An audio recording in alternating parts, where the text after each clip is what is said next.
operational is grounded, and all of them are no longer. So this governor that has no indication whether operational or not, what is their status? And then finally, since you run assets register for the assets and plant machinery of the county, finally, what is the process? I think the Public Procurement and Disposal Act allows you to dispose a number of these assets which are grounded. Either you auction them, you sell them, then you can be able to acquire more, because the net effect, if these are not operational due to the charge, most are grounded, you will end up leasing, which means your lease will be expensive in terms of running cost of accounting. So what is the disposal mechanism, Governor, that you have put in place to ensure that they are grounded, they can be disposed of, so that you are able to get value for money and also get other vehicles to operate? So Chair, that is what I wanted that my three concerns. Okay, Senator Wambua. Two issues, Chair. One is just for neatness, Governor. Perhaps maybe I don't know that it's captured somewhere. But when you talk about 245 vehicles and motorcycles, I saw another reference, 488 vehicles and motorcycles. Perhaps it would have been better if you would have told us which number is motor vehicles and which one is motorcycles. The other concern is related to what my colleagues have raised. On the issue of the grounded vehicles, whether they are, motorcycles and motor vehicles, they are grounded, they don't even have logbook. Are they considered your assets? Because the only document for ownership of a motor vehicle, motorcycle, is a logbook. Are they considered your assets? And lastly, I would be happy to benefit from you, Governor. There are some areas, and the Chair made reference to it, where grounded motor vehicles and motorcycles, people are taking out insurance policies for them. Even they are also drawing fuel for years. Why can't these vehicles be disposed? What's the challenge? I thank you, Chair. Okay, Governor, we are focused more on the motor vehicle question. I think we'll come back to the land question. Or Senator Muruma, you wanted to so that the land question, because we've indicated from the query that the land register indicated 10 parcels of land had been encroached by illegal settlers and private developers. You are using ESCC to recover the land, and you are indicating that one parcel of land has been recovered. What is the status of the 9? Do you think there is hope to recover the land? Okay, Governor. Thank you, Chair.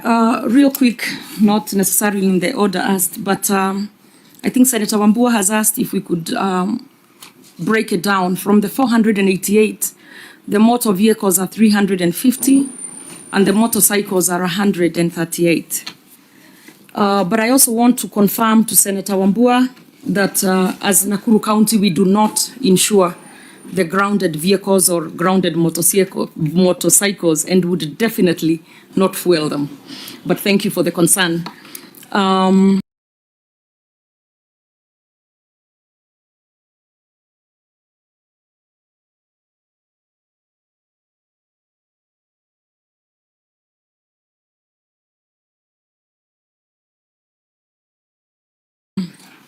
Senator Cherargei, in response to the Senator's question, we are not able to dispose, though we are obviously aware of the process to do the disposals, but we can dispose. So once we have the ownership, then we are able to dispose. So we are waiting to get the logbooks, and then we are able to dispose the ones that are grounded and that do not move. For Senator Keroche. Okay, a quick one on that, just a follow-up on that. So the ones that you have grounded, have you disposed? No, we have not. We have not. through the chair. On Senator Keroche's question on the 4 years to transfer from the previous government, we are actually talking about transferring from the former defunct, that's what, 13 years now, about 13 years. So it's not from 4 years. It's not from the previous administration. It's actually from before devolution. But we are in the process and we had to wait for, we are in the process and we shall get them completed soon, Chair. Now, Auditor, I think there was a question on why we are keeping them in the assets register despite them being old and unserviceable. I believe with accrual, we are now doing depreciation of assets. So it means that progressively we'll write them down to a point where whichever residual value they would be. Okay. Senator Lelegwe? Chair, when I refer to Annex 2.1, the RTGS, that payment for the schedule for the 218 motor vehicles, when I go to that schedule, there are several vehicles that do not indicate the status and the location or the operational status of that vehicle or the location of that vehicle, but it is in the list that have been submitted for payment for logbook. So how do you submit a vehicle that you don't know the location and you don't know the status? Just go to that list, you will see some.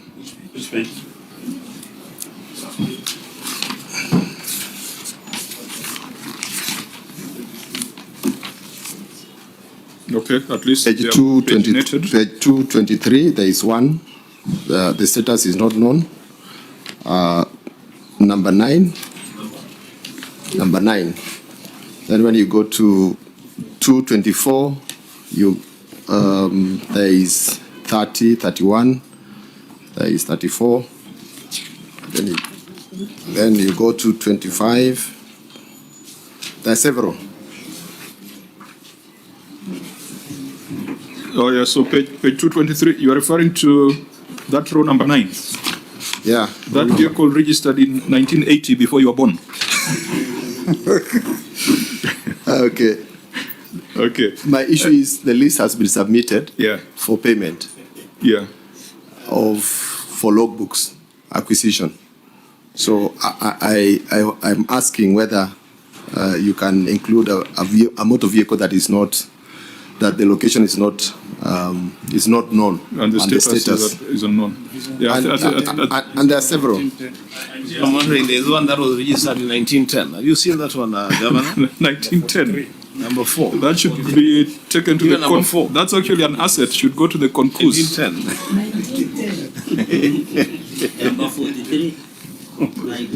Even number 10 is another. It's at page 228. A motor vehicle that was registered in 2011, number 138. It's not, the location is not known and the status is not known. But I just wanted the governor to clarify whether you've paid for all these motor vehicles included in this list. Okay, before you do that, Senator Omogeni, Senior Counsel, please go on record. Yes, thank you, Chairman. My name is Okongo Omogeni, Senator of Nyamira, a member of this committee. I'll also be interested just to know what model these vehicles are. There are so many of them, the ones of 1910. At page 224, there are about 3 of them that were registered in 1910. And the governor has confirmed that it has taken us 13 years, Nakuru County, to know the vehicles to transfer or to know which ones to throw and which ones to register. So I think there is some things that are not very clear. Okay. I'm not saying throwing. Honorable members, let's get back to this. 13 years so that I to do tie this up process. with For this Senator process. Keroche's, question. Okay. Whether to find out from the governor why we have the Nakuru City County as a full, complete asset register. It will be able to answer what Nakuru has. So maybe the governor can tell us what is the status, so that it is easy to assess. But for the 1910 senior council, you can bring concordel guns here in Nairobi. They normally have for the old vehicles. Okay. Even though your last question, this would be the subset of the total asset register. So as to that question, this is the answer of the asset register. But Governor, you may make a quick response because I think we have more substantive issues ahead. This one, we are just doing warm up.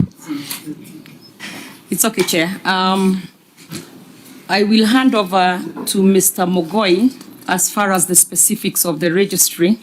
However, I will point again, maybe I wasn't very clear when I talked about the 13 years. It was not that the county government took 13 years to register, but a lot of this stuff is just coming down from IGRTC, the committee, the Intergovernmental Relations Committee, and previously held by the State Department of Devolution. So as counties, we are just now getting this pushed over or pushed down to us, and now we are doing what we need to do by keeping the full registers. So Mr. Mogoi, you may proceed with the answer.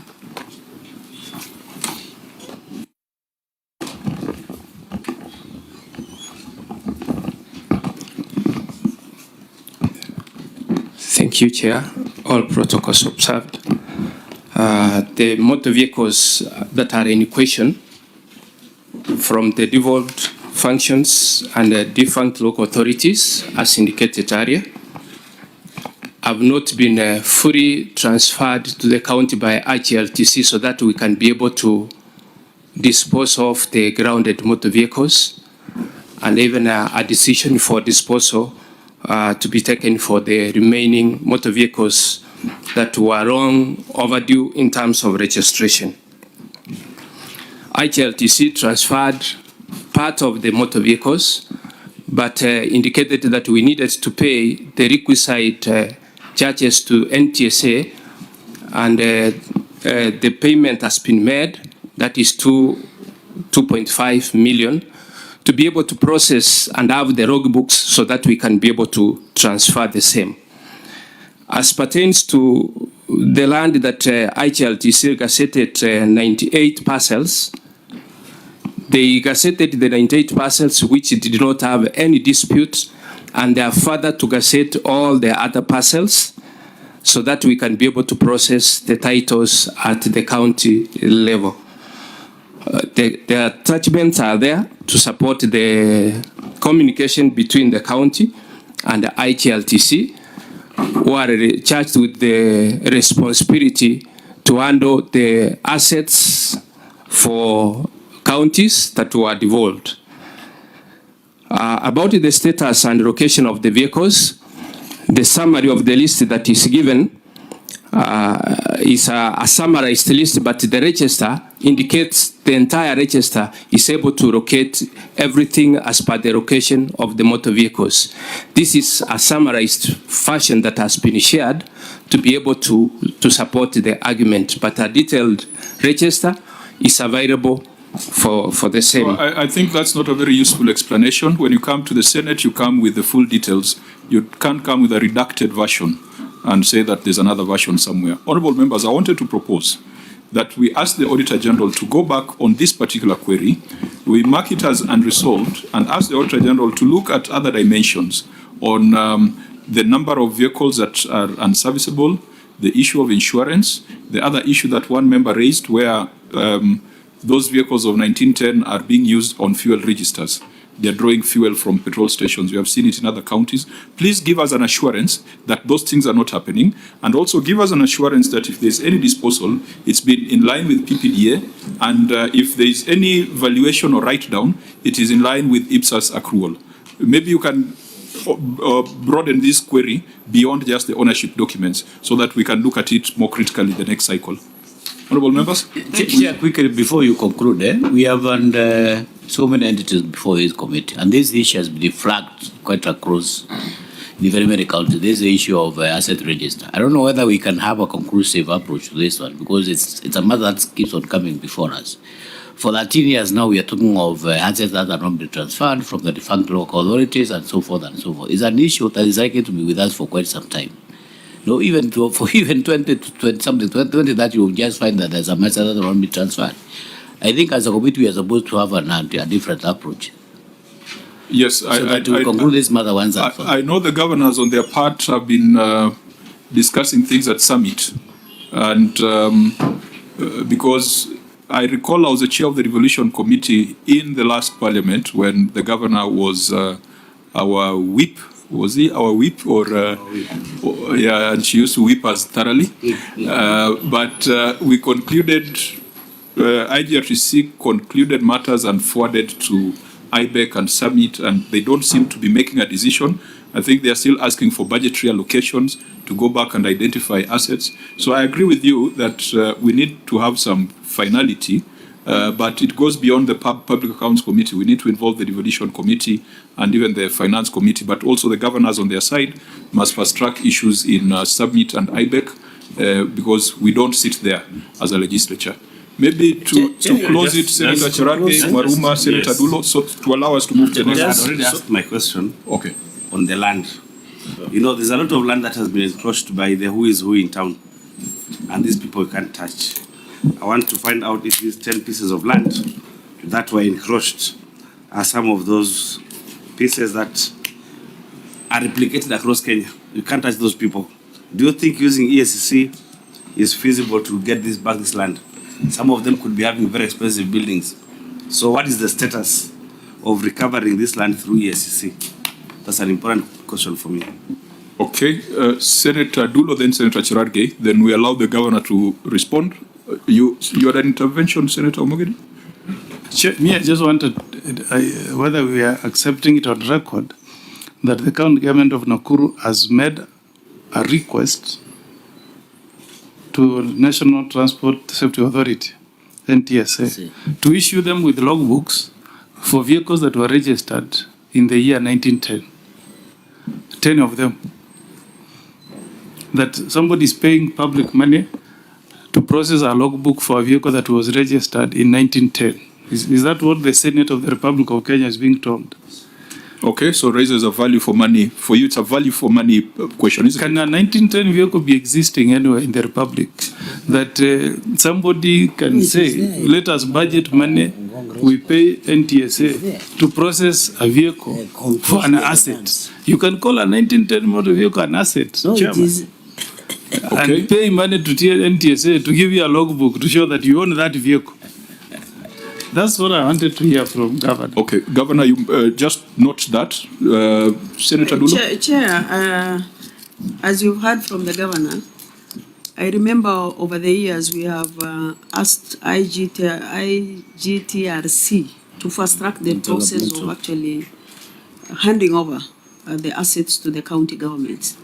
And I believe counties will not be able also to dispose of most of the vehicles unless they are handed over with the logbooks and all that.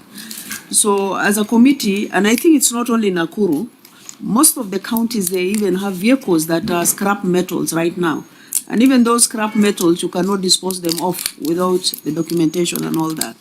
So from my part, I believe we should be able to call in IGTRC, NTSA to fast-track the process of actually handing over all those vehicles to the county government so that they can finalize this matter, because it's taken over 13 years for us to conclude on this matter, which doesn't look very healthy. I thank you, Chair. In fact, on that point, members, if you allow, and Senator Omogeni, maybe we should be telling NTSA to waive transfer fees where the transfer is not commercial, where it's as a result of that constitutional transition.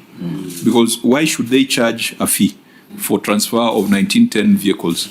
Maybe it's a recommendation we can make, but the governor will advise us, being the person on the ground. To add on that, maybe IGTRC should be able to give us the list of all the property, or rather the vehicles, that are supposed to be transferred to those counties. Then we can have that discussion. Okay. Maybe we can write to them. Senator Wambua, but let's avoid reopening or speaking twice to the question. Chair, we will only speak twice if there is need, and I'm not speaking twice on this, but I'm just wondering what she's saying and what you've just said about the transfer of the logbooks to county entities. And the inability or the unwillingness of county governments to dispose grounded motor vehicles. The question that we should be asking ourselves is, there are vehicles belonging to county governments which are owned with logbooks. They have the logbooks, they own the vehicles, they are grounded. Have they disposed of those vehicles? So that the non-disposal of the county vehicles should not entirely be blamed on lack of transfer of logbooks to county governments. It's something that we've engaged on very, very many times here. Why do we have so many vehicles lying in yards, some in garages? They will never be rehabilitated. The ones that they have, their logbooks, have they disposed of those vehicles? Okay, yeah, I think that's a very important clarification. Senator I don't know whether you can direct the OAG on these annexed on motor vehicles, because they are burnt vehicles, they are grounded, they are also operational, but without legal ownership. Can you direct, because I can see the locations are not known, the status are not known. So is there a possibility of you ordering that in this, to the OAG, in this year under review, to follow up on status? Chair, there was a proposal, and now it is to us Parliament, that either through education or any committee, we should, as Parliament, and Senator Sifuna, who might want to run for president, should note this very carefully, we can prepare a policy so that all these grounded vehicles to the government or counties and national should be taken to TVET for our sons and daughters to use for training, especially in mechanical. Some of them are running archaic technologies. It's unfortunate, but that is a situation. But instead of selling them without value, we give grounded to TVET for purposes of training. And Chair, this comes in conclusion, sorry for taking long, that there is an NTSA regulations that they want to do inspection for vehicles and all that. So 1910, what will become of it? I know those rules and regulations are coming, and the chair of, I know it's not comfortable me saying this, but I should say it, that there are regulations that are allowing NTSA to do what they are trying to do. So I don't know, we are yet to vote. So all these vehicles will have to be inspected by NTSA. Sorry, the report recommended we annul and we celebrate the chair of delegated legislation. So NTSA implementing an illegality. So allow me, Chair, to rest there. Let me not reopen. Okay, thank you. Because the man from Taraka is getting spirited.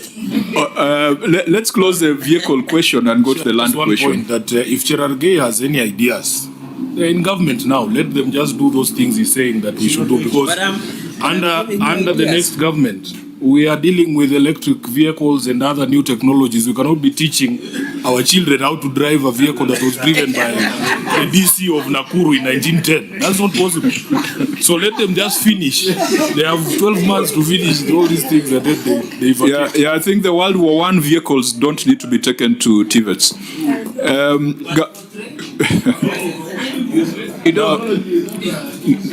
No. Serious? No. Governor, I think make your response brief, because really we are not talking of loss of funds here. We're just talking about prudence in management of resources. Thank you, Chair, and thank you, members. And I like that spirited debate, because actually here we have an issue. One, without the logbooks, even if it's from 1902, we cannot dispose. I mean, we just cannot. We would we'll be in trouble. I'm being told that there's a time before my time where they tried to dispose such assets and they could not because there are no logbooks. So one is that issue of the logbooks. Two, for us, we have made a prudent decision based on finances that for the vehicles we have paid to have NTSA get us logbooks.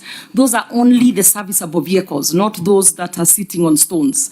But I think, Chair, you have just cracked it. If we could get NTSA to give us waivers on the transfer for those that don't move, maybe at nominal value, then we would be able to dispose of those vehicles, and even if it's 1,000 here, 1,000 there, maybe be able to buy a new vehicle. So that has been a problem. We can't dispose because we don't have the logbooks, and we also cannot go get logbooks for vehicles that are actually not serviceable at all. On the land issue, so that was that on the vehicles. And on the land issue, as we said, we have 10 that we have involved the EACC. Thankfully, one has been returned. The other 9, the investigations are still ongoing. There's also an issue as far as some of the other land from the State Department of Devolution, or where they are not, initially they have to identify the land, value it, and then transfer it to us. So they keep telling us there's no budget. So there's also a financial implication that has made the progress very slow. So those are some of the issues as counties we are facing, but I also agree with you, and I think Senator Dulo said it very well. If you could have the IGRTC people before the Senate, perhaps they can help hasten or kick the ball further down the road, because they really hold the key to unlocking a lot of this. And when they are slow, we are also grounded. Thank you, Chair. Okay, Mark, so then we maneuver to the land question, because there's a substantive matter there that will bring up the land issue. Okay, thank you, Chair. I just want to bring to the attention of the committee that when it comes to the transfer of assets, they are broadly categorized into 2. There's the assets held by the defunct local authorities and the assets of the devolved functions. When it comes to assets of the defunct local authorities, there's a Gazette Notice number 2701 of 24th March 2017, which transferred all those assets of the defunct local authorities to the counties as is where is basis. That was done. What is still pending, Chair, is a transfer of national government assets now of the devolved function like agriculture and health, which were held by the central government then. So, Chair, that's, I think, where we are on that. So on the issue of the motor vehicles, Auditor, keep it in view, broaden it out so that we can establish whether there is misapplication of public funds. Now, coming back to the land question, let's just, so that we base everything on the report that is before us, let us go to the audit finding on closure of Nakuru War Memorial Hospital, because therein there is a matter relating to leases. Perhaps that will now help us to understand the issue of land ownership and transfer in Nakuru. So, Auditor General, it's in the audit certificate is under emphasis of matter, closure of Nakuru War Memorial Hospital. Thank you, Chair. The report is on emphasis of matter number 2, closure of Nakuru War Memorial Hospital. As reported in the previous year, Nakuru War Memorial Hospital sits on a plot number, Nakuru Municipality Block 11/107, that measures approximately 11.25 hectares of also host Nakuru County Referral and Teaching Hospital, Nakuru Annex Hospital, and the State House landfill. The land was leased to War Memorial for 99 years from 1st May 1922. However, the facility, which is a level 4 hospital, has remained closed and idle since the expiry of the lease due to ownership wrangles between county government and Nakuru War Memorial Hospital management that is subject to court case which is ongoing. The hospital has various installations, equipment, buildings, and other assets which are worth millions of shillings, which the national government and county government have invested in over the years. These assets risk obsolete, unserviceable, or being lost or misappropriated due to many years of being idle. In the circumstances, the value for money on the funds also invested in the hospital cannot be achieved, and the residents of Nakuru County and its environments are being denied the intended benefits of the hospitals. Thank you, Chair. Governor, your response? Honorable Chair, the matter is still active in court.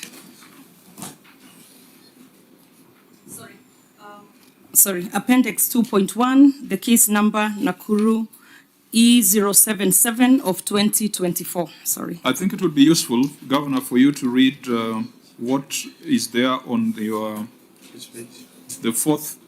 that column before the column that you read out. Management responses at 5th February 2026, and maybe it's just confirm the page number. Page 366. I'm sorry. Okay, just read your first management response and then the steps taken so that we... Sure. we Honourable- get the totality. Sorry, Chair. Okay. Honourable Chair, there is an active court case involving the county government of Nakuru and the War Memorial Hospital. There is a court order number E077 of 2024 by the Court of Appeal directing the reopening of the hospital, and a joint committee was formed with representation from the county government and the defendants. The joint committee has since been established as per the court order, and deliberations are ongoing. Appendix 2.1 is the court order, and Appendix 2.2 are the appointments. So, Governor, wouldn't it be useful for you to tell us this joint committee as directed by the court, which you are saying has been formed with representation from the county government and the defendants, what is it supposed to achieve?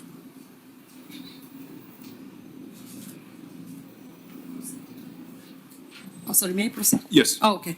Yes, the Court of Appeals directed that there be a joint committee between the county government of Nakuru and the defendants for the hospital to operate as the court cases are determined. The committee was formed, and as you can see, we have attached those appointments. However, the defendants declined to have a joint committee run the hospital as we are waiting on the court cases. So that is why there was a gridlock and we could not proceed. And that is where we are right now. What is in contention? What is the crux of the matter? Because when I read the Auditor General's observation, the Auditor General ties it to an expired lease. What are the specific matters in court? I believe there's a civil and a criminal matter. Yes, Chair, as we said, it's an active case, so I can't go into too much detail. However, I will say that there is no lease on that. What they did, they went in, the defendants who have a criminal case that's also active, and forged or fraudulently came up with a lease and then wanted to continue operating with a fraudulent lease. But it is our position that there is no lease and you cannot just forge one and continue operating. They never went to the NLC. We actually went before the committee of the Senate, the Health Committee of the Senate, and that came out. But I believe that soon the issue will be resolved as the court cases have come to an end. They are at the tail end right now. So beyond the legal lease, to a woman who is expectant and needs to deliver and is at the doorstep of War Memorial Hospital, they'll be told there's a matter in court, so you can deliver in the bush? Or what's the situation on the ground? Chair, I'm sure you are aware that there are other hospitals in Nakuru County. As a responsible... I'm talking about that woman who perhaps lives just next to it. Annex Hospital and PGH are next door to it. They share a wall, actually. Yeah. So as a responsible governor who has to take care or is charged with taking care of the public land, I would not feel comfortable just allowing them to continue on fraudulent grounds, which actually they are in court on criminal cases, and just continue because on the flip side, we will say, where will this woman go to? This woman has other options. And because they were leasing it, previously it was a lease from the national government for the 99 years, and the 99 years elapsed. So if you don't have another lease, then go lease another property and continue with the hospital. But okay, you cannot just take public land and continue with it as though there is no crime that has been committed. So, members, legal lease versus lives, legal lease versus Chair, livelihoods. What is astonishing to me is that even from the legal perspective, if you look at the court order from the Court of Appeal at Nakuru, it's a consent order. A consent order by parties. I think, if I remember my law correctly, is that you cannot even appeal it. You cannot appeal a consent order, an order that is issued by consent of the parties. And if you look at the terms of the order, at paragraph 2 there, it is at page 368, Chair. The hospital shall be opened immediately under the joint management of 2 persons nominated by the applicant and 2 persons nominated by the first and second respondents. At paragraph 3, the court repeats itself that the 5 members shall immediately open the hospital with proper management and control over all issues relating to the hospital. This order is from 1st of October 2024, Governor. Doesn't your legal team know what to do when people violate consent orders? What have you done about What have you, if there is a court order that was very clear in its terms, you can't just say that the parties refused and then you roll over and then run to the Senate. That's not possible. There are legal implications of parties who violate court orders. So what have you done to address that as an entity from October of 2024 is what I want to know. Governor? Yeah, may I respond to that? Yes. As I said, and as you have seen the attached appendix here, we did the appointments, and the same people who are in court claiming that there is an urgency in reopening the hospital refused to proceed with the appointed committee. That's clear. So what we have you done? we have asked our county attorney to go back to court for contempt. But you also cannot come and say that you need the hospital opened today and then refuse to do what the Court of Appeals has said. Governor, those other parties are not here. And the chair's concern is that woman who lives next to the hospital who needs to use that hospital. If we have agreed that the hospital is going to be opened immediately, from October of 2024, we are now in July of 2026. Yes. Governor, you can't sit there and tell us that today is when you have instructed your council to go back. When did these people violate this court order? Since then, they were called by my people to come and open the hospital, and they declined. They said they will not participate. Our concern is not what they have done or not done. What have you as a government done? Because you should have gone to court immediately the same day and told the court that these people are in contempt of the We are not the ones with the urgency to open. It is them. So if they do not want to open together with the county, Governor, you will get into a lot of problems. Governor, please just calm down, because that's a dangerous. It's a dangerous statement. By the way, I'm completely calm down. You haven't seen me up. Governor, we've seen you when you are calm. You are not calm. So please. You're trying to put words in my mouth. No, And chair can is you trying be to help. aggressive, the chair? I'm trying to help you, Governor. No, don't help me. I'm trying to help you. I have the prerogative as a chair to guide this meeting. There is no responsible county governor that can say that they have no urgency to open a health facility. That cannot be something. No, order, Governor. Order. You're telling me not to help you, now you want to respond. Do you want to say those condescending remarks on record? I mean, Yes. you are saying the chair is condescending, honestly? Yeah, I mean, when you You say I want cannot, to help, you it's in a cannot consenting cast manner. aspersions on the chair. Okay, sorry, You have Chair. been a speaker and a member of the House. No, Chairman. I have desired, honorable members, I know these tricks. Which tricks? When issues are heavy, people resort to side shows so that we terminate the meeting. This meeting is not terminating. This meeting shall continue. Whether the client is hostile or not, we shall continue. So, Senator Sifuna, please proceed. Chair, the question was very straightforward, Governor. If we go to court with you and the court says you guys go and do this, if the other party doesn't do that, then you're being let down by your legal team. They know what to do, unless there is something that you're not telling us. Because I had somebody introduce themselves there as a county solicitor. Yes. You have in-house legal help. You have a court order for the people of Nakuru. Why is it not possible for you to go back to the court and say, these guys are in contempt of court? Is there a story that you don't want us to know? Now, members, let's get the interjection so that, because I do not want an exchange between the governor and my committee, let the governor take note of the questions, then she will respond. Senator Maybe I can add on what Sifuna was trying to raise, and what the chair is trying also to raise. And I can tell the reason why maybe the governor is so, with due respect, with a lot of agitation, is because whatever she's saying, she's lying. She's lying to the committee as a senator of Nakuru County. I can clarify that. Governor, sorry, Senator. Is that in order? Order, Governor. This is my job. Senator, just withdraw the word lying. I've withdrawn. I've withdrawn. Yeah, proceed. With a lot of respect, I've withdrawn. But the War Memorial Hospital has a genuine lease. I want to put this in record so that after this you can know what to do, so you can help the Nakuru people. Has a genuine lease. The War Memorial Hospital has 10 court orders to be reopened, that hospital. the word, I mean, I've just heard from her governor, from actually the governor, that it is the joint committee on the side of the war memorial. They are the ones who refused to come for the meeting. But for me, what I have on my table is that your side of the county government, that in that committee, they are the ones who've been frustrating that joint committee to do the needful or what they've been directed to do by the court.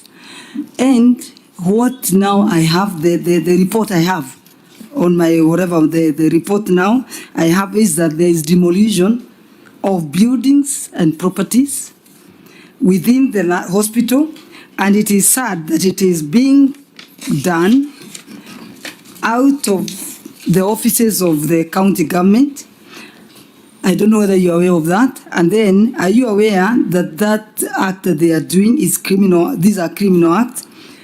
And what is the motive of the demolitions of the hospital? So to me, to the chairman now, is to ask, I know the health committee, I took this matter to the Senate, and the health committee were directed to take up the matter. They didn't do anything when then they came to Nakuru. They just went round and round, entered the office of the governor, where they went to Baringo and left. But then now, I think the Nakuru County people want that hospital reopened. I know there are many hospitals, what the governor is saying, but it has been reported that our hospitals are congested. 3 women are lying in one bed, even after giving birth. It's known that they've been congested. So we need that hospital to be reopened, because the services that we used to give, it is the same services like the ones we come all the way to Nairobi Hospital. So our people now are being referred maybe to go to Eldoret, to other neighboring counties where we know the War Memorial used to serve, even the neighboring counties, and it was one of the top hospitals. So if the courts have directed that hospital to be reopened, I think Her Excellency has the liberty to ensure that that hospital is opened. And being the lawyer, it's better than me. Me, I'm not a lawyer. Me, I'm just a business person. The way the control of budget is trying to show that there is a lot of things being wasted there, running out. There are machines in the hospital, and they are all running out now. So, and it's about 2.5 years that hospital has been closed. The courts have stocked. Even this, the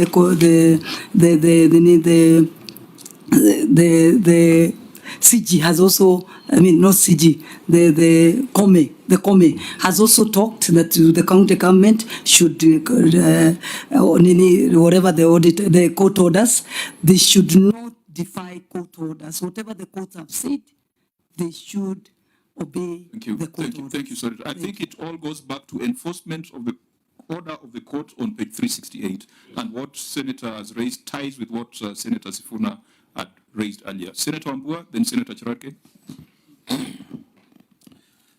Thank you, Chair. At some point, I had raised an issue, but the lawyer seated next to me whispered and said, it's okay, let it slide. Now, Chair,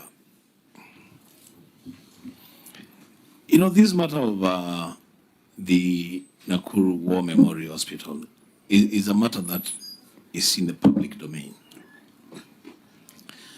And Chair, remember we had this during our briefing, and I just want to go on record on this. Why can't we go to the audit query,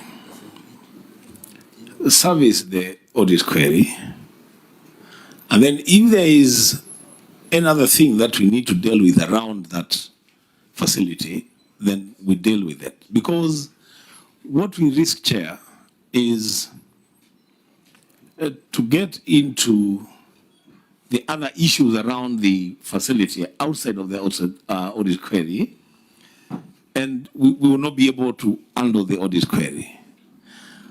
I'm saying this because I've had the senator from Nakuru reinstate the situation in that facility. I'm very sure if the governor gets an opportunity, she will have a different story to say about the same facility. Seated here, Chair, we can only ventilate. I'm not sure there is so much that we can do to decide who do we believe between the parties involved. Why can't we deal with the audit query? What is the Auditor General querying, and how can we address that audit query? Then we can deal with other issues, Chair. Thank you, Senator. Senator, Appendix 2.1 has been provided by the Governor, and it's included on page 368, 369, 370. So I think page 368, I think the senators who have asked questions have based it on that order of the court. I think that's the grounding for the conversations and the follow-up questions. So I think it's perfectly in order to make references to that appendix. Senator Cherarke. Yeah, I have no problem with the appendix. I just want to go to the query. Deal with it, then we can go to the appendix. No, we are dealing with the answer to the query. Oh. Yeah, because the appendix is the governor's answer to the query. Senator Cherarke. Through the chair, Governor, you know, we've been trying to follow this story of Nakuru Memorial Hospital. And until I read chair and realized at one time your party leader, this is the hospital that saved him when he had an accident before he was being brought to Nairobi Hospital. So it's very critical. Your party leader, of course, Baba Raila Amolo Odinga. So, Governor, that's why some of us have been very keen with this hospital. My only two questions, Governor. According, you know, county governments, and it's good you are a lawyer, you are the custodians of public land.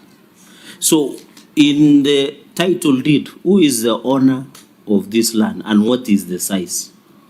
Number two, Governor, you have attached a document where you appointed your CC, Rose Wanjiru Munga. She's still the CC of Health.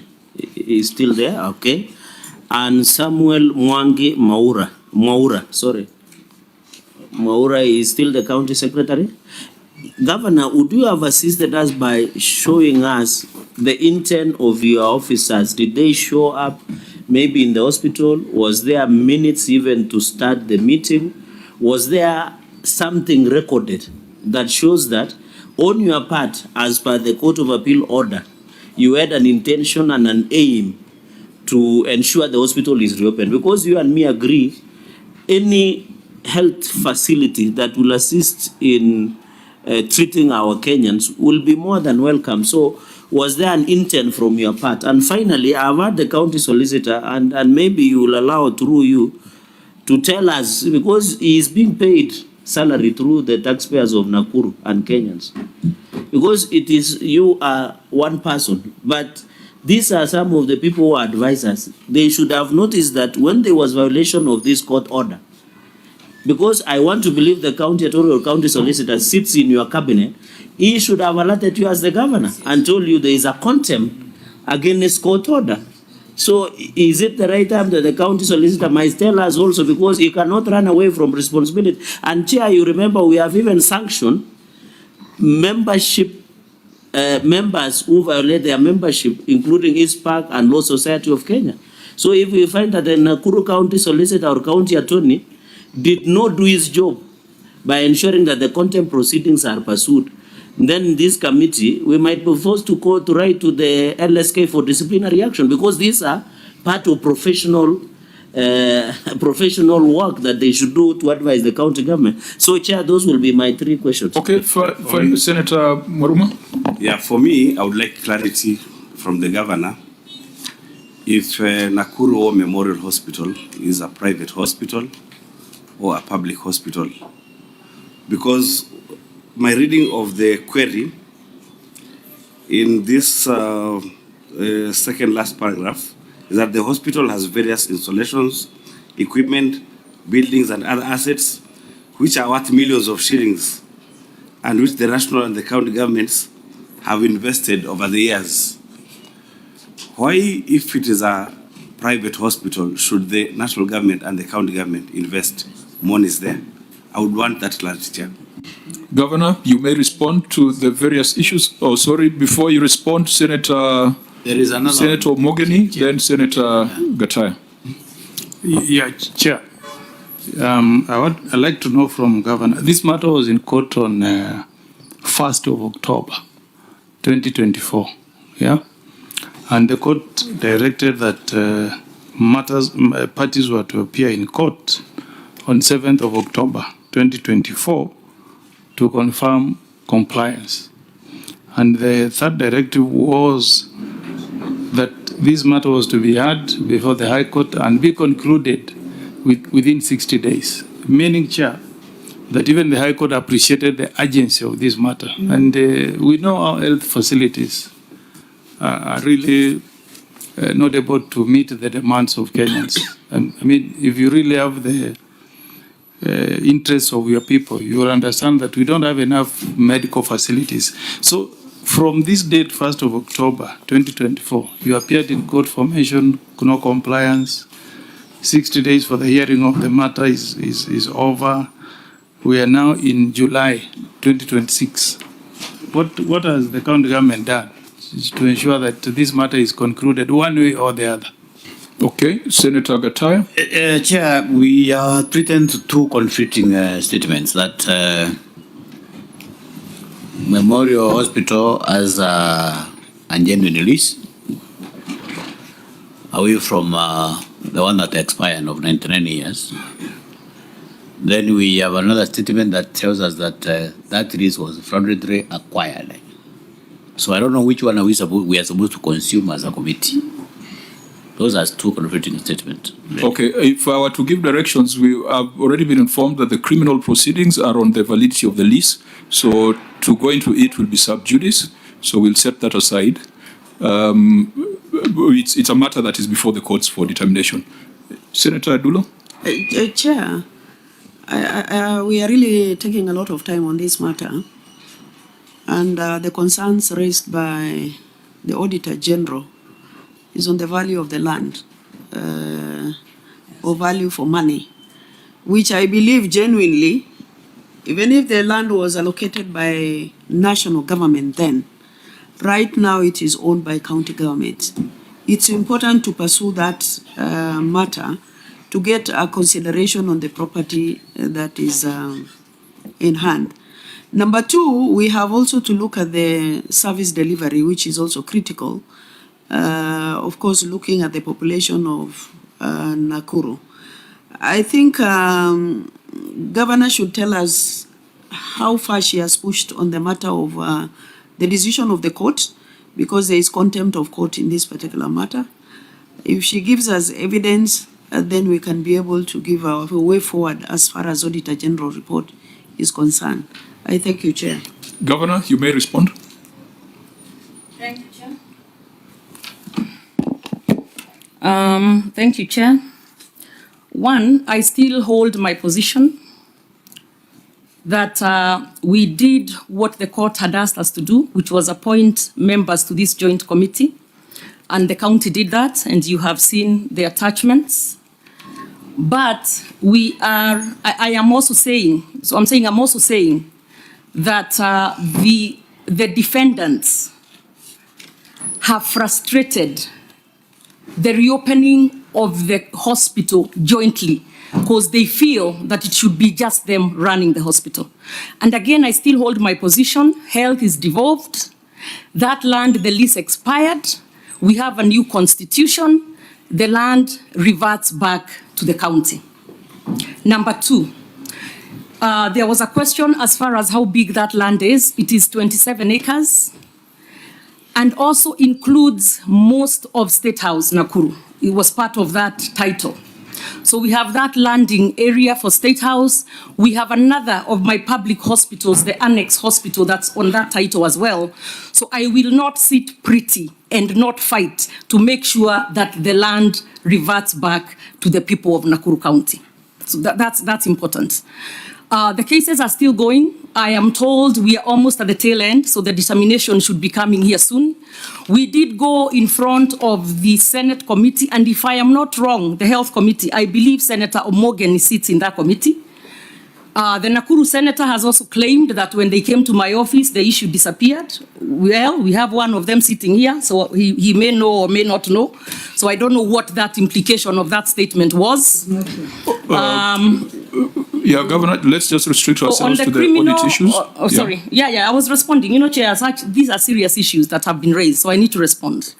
So as far as talking about 3 women lying in the same bed, it is not true. But sometimes we like to throw things out there, because especially health, some people feel that it's more emotive. So if we come up with imaginations, then maybe it's gonna stick. So at the end of the day, I am just disappointed, and I will say it, that the senator of Nakuru is holding brief for criminals in a criminal case. Order, Governor. Governor, order. You cannot make those kind of allegations on a senator sitting in the Senate. You know the rules. You've been the Speaker of a House. Can you withdraw those comments, Governor, that the senator of Nakuru is holding brief for criminals? That cannot be accepted. But luckily she's here. She can say yes or no. Order. I am the chair. Order. My duty is to enforce order. Governor, you will withdraw those comments that the senator of Nakuru is holding brief for criminals. When she called you a liar, I told her to withdraw. Please follow suit and withdraw so that we can proceed. Okay, she's holding brief for the defendants. Is that better? Governor, please just withdraw. I didn't ask you to paraphrase. I asked you to withdraw so that we can proceed. This is a house of order. Okay. I will not accept any member here or even you, Governor, being accused of illegalities. I will defend and protect you. I will defend and protect my senators. Please go on record. If I can substantiate. Please go. You want to substantiate? By her own statements. She's holding brief for that instead of for the public land. So it is your view that you want us to spend this session on substantiation of your allegations? We can. It is not a useful application of the time of the Senate. It's not useful, but I was ready. Because you also said I'm saying that so we can close down the meeting. I can be here until 6, substantiating. Governor, but it's okay, I will withdraw. Fine. Now you can proceed. For criminals, I will withdraw. Now you can proceed. Okay. So, Chair, maybe some of it may say, some senator may say I'm agitated or that we are bringing sideshows. It is not sideshows. It is just I feel very strongly that as a governor of Nakuru County, it is my duty to make sure that public land is not fraudulently taken by people and then come back and say because it's a hospital, we must let them continue. So yes, we have our county attorney has been instructed. The rules of sub judice in the standing orders bar us from discussing matters that are substantively before the court. Yes. The issue of ownership, the issue of legality of leases is part of the criminal proceedings in court. Yes. Let us not discuss them. Let me guide you that come back to order number 7, order number 6 and number 7 in the order that you have attached. That was a question asked by Senator Omogeni. Yes. Let's address that. At least that is safe ground. And, that will not make us go sub judice. I agree, Chair. And in fact, at the beginning, if you recall, I had told you we should. I actually should not be responding to this because it's sub judice. No. What is before us is not sub judice. The order of the court is not sub judice unless you confirm that order number 6, unless you tell us how order number 6 and 7 were implemented. That was a question that was raised by Senator Omogeni. But Chair, you can't also sit there and let some of these senators throw some allegations here regarding what I am not doing as far as health, and then when I respond, it's sub judice. Governor, I request you to address yourself to order number 6 and order number 7. Which is 6 and 7? Which one? And if it is to help to refresh that this particular order, mention of compliance was to be done on 7th of October 2024. Oh, okay, it's that one. Okay, and that the High Court was to determine the dispute within the next 60 days. Perhaps order number 6 is not yours. Just tell us how order number 7 was dealt with. Was there a mention of compliance? Yes, that's the one of the, with the attachments. So, Chair, that's the one we have responded and given you attached the attachments as I speak. And as a county, we have done what the court required us to do, which was form or participate in the formation of that joint committee. Our 2 members in the 5-member committee, who is the CEC for Health, she's still the CEC for Health, and the county secretary are still part of that membership. Now, as I stated, and I will just repeat it for the flow of this, that we have done our part, but the defendants feel that they cannot reopen the hospital jointly with the county, and they have been saying that they will go back to court for that. So, Chair, that is where we are. However, I have instructed a couple of weeks ago my county attorney. Governor, have you read order number 7? Which order one? number 7. So that we deal with that. I don't want us to stray. Okay. Yeah, I'm responding as far as the order by the High Court. Isn't that the one? Order number 7 required that mention of compliance be done on 7th of October. Oh, okay. Compliance with this order. Okay. That's what we are asking, because you have told us the stories about how the other party is not cooperating. Yeah. So can you just tell us whether that order has been addressed or it's before the courts? So that if it's before the courts, we leave it as sub judice. I can quickly ask and we can return. I can come back to it. But I know we have gone to every hearing. There is no hearing that has been missed. Was there so I'm sure this was there a mention of compliance on 7th of October? Can I ask the attorney, who is one of your senators? Yeah, because that is critical. For us, we will not deal with other issues. We just want to know why this order cannot be enforced. Point of order, who is the attorney? The attorney of record is Professor Ojienda, who is one of the senators. But I will ask him real quick. Where is he? Governor, is there anyone, order members, order, is there anyone in your delegation who can give us, yeah, because I thought you had someone from the legal. He can. It's a clear question. It was asked by a senior counsel, and I think it requires just a clear, direct answer. Thank you very much, Chair. The matter, I can confirm that on that particular date, it didn't come up for compliance, but it's coming up on 22nd of this month for the ruling of the applications. Senior counsel? You see, Wakili, compliance means that you have to tell the court whether order number 2 that required the hospital to be opened had been opened. So what we want to know is, when you went to court, did you tell the court you have complied, or what is on record? When you went back to court, what did you tell the court? Because the court wanted to know whether you had complied with order number 2 that said War Memorial Hospital shall be opened immediately. So what did you tell the court? Thank you, Senator. On that day, the court did not say it, yeah? Did not sit on that particular day, yeah? But we got another date, and we are hoping that we can get the final ruling on 22nd of July to put this matter to rest. So since October 2014, the court never sat again to know whether there was compliance of a court order? On that particular issue, to check on compliance, I would need to confirm. My God, you are letting down your governor terribly. Yes. Terribly. Since 24, we've gotten 10 court orders to reopen that hospital. Yeah. So honorable members, I thought we were going to get some substantive answer on that. Members, that is a situation we shall be the judges. That is why the good advocate, we should take it up with the membership, with the Law Society. And Governor, that explains why you had to look for Senator Professor Tom Ojienda. Yeah. Because because if your in-house counsel cannot answer something that says just compliance.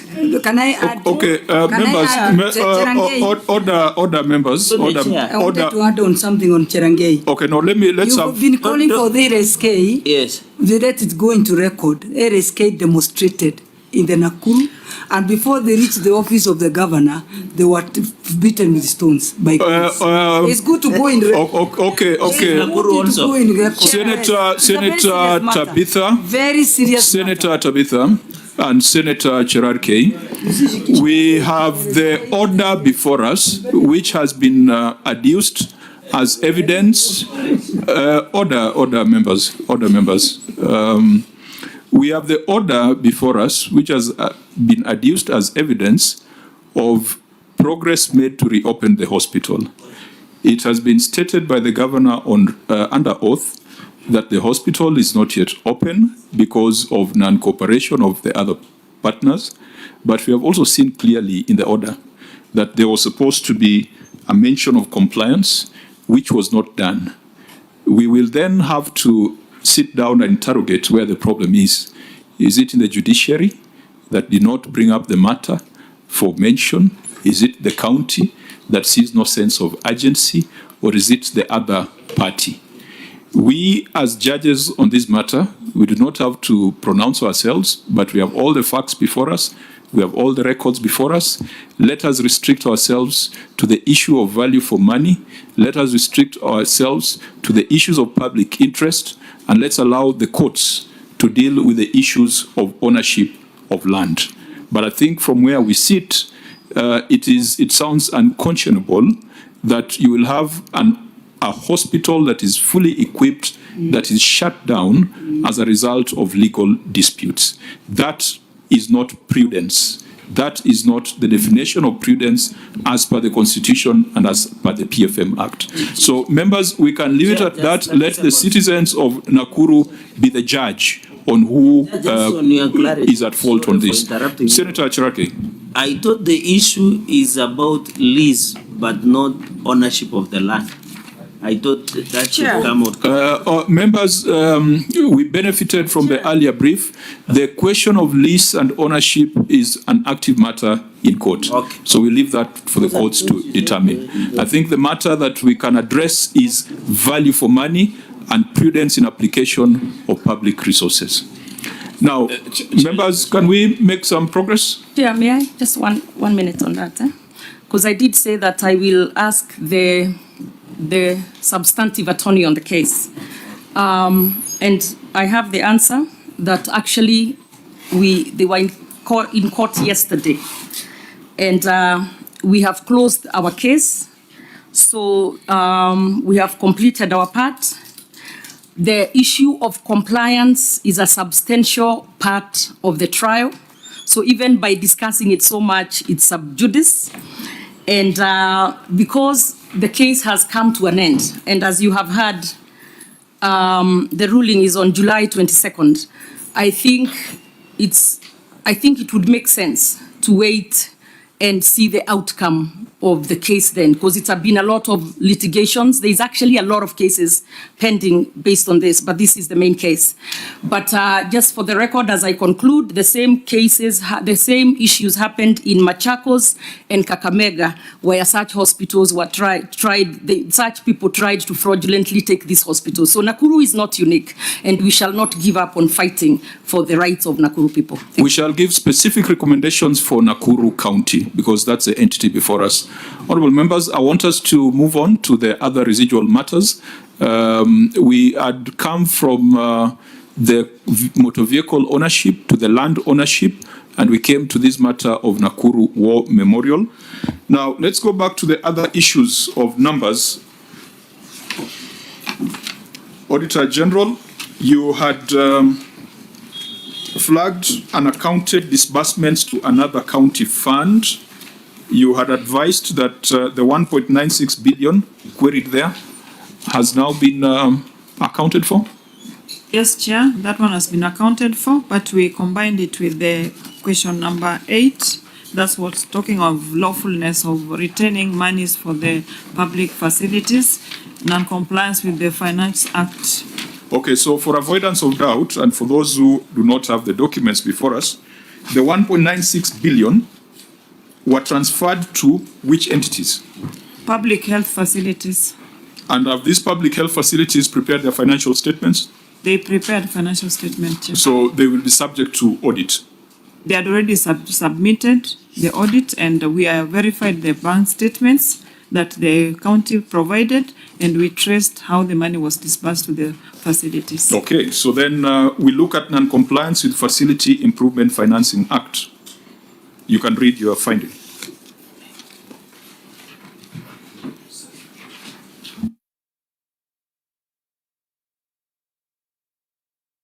Thank you, Chair. That is number 8 under financial issues, non-compliance with the Improvement Facility Financing Act. And I would go to paragraph 3, which reads, in addition, the Facility Improvement Financing FIF revenue were deposited into the general county revenue accounts instead of designated facility bank bank accounts. This was contrary to the provisions of Section 20, subsection 1 of the Facility Improvement Financing Act 2023, which requires that all revenues... Auditor, why didn't you want to start from the top? You went to the summary.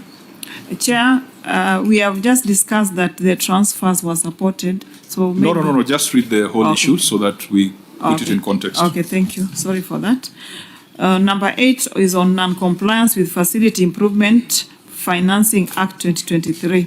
Review of county records for level 4 and 5 hospitals revealed that 16 facilities collected 1.79 billion and transferred a nil amount to the county revenue fund.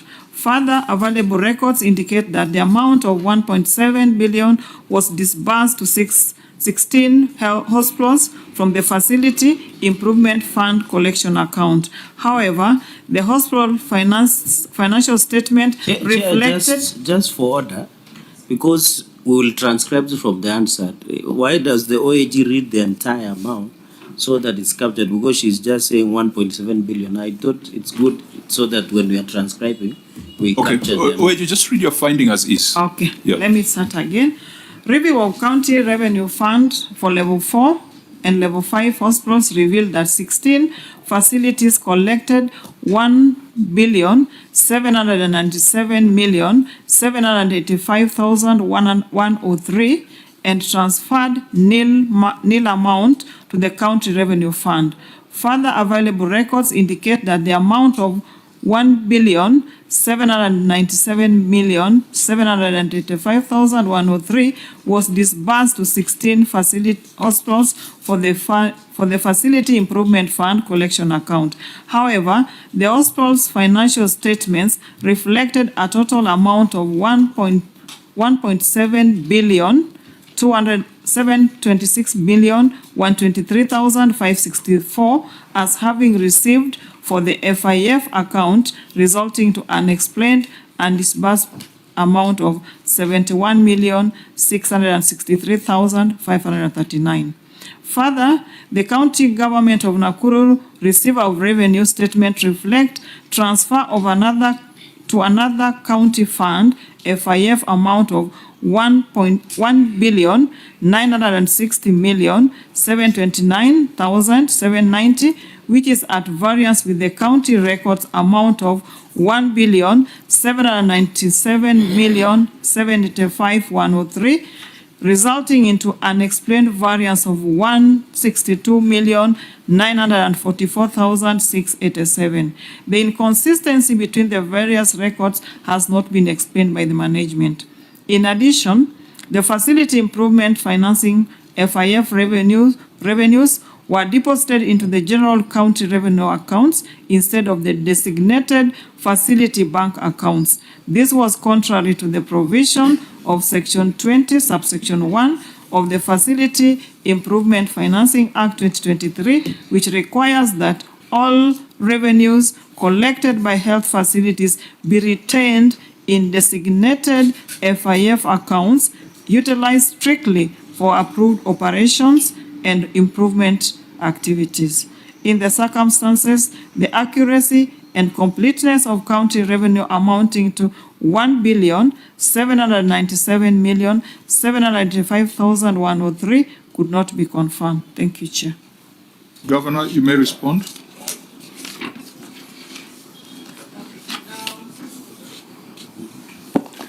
Honorable Chair, we submit that the amount of... Sorry, again, since we are working a bit, we are not going page by page. Just read out the page numbers so that members can be there. Sorry. It's page 329. Honorable Chair, I'll let them find it.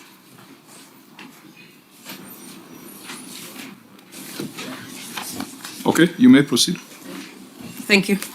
Honorable Chair, we submit that the amount of 1,797,200,000.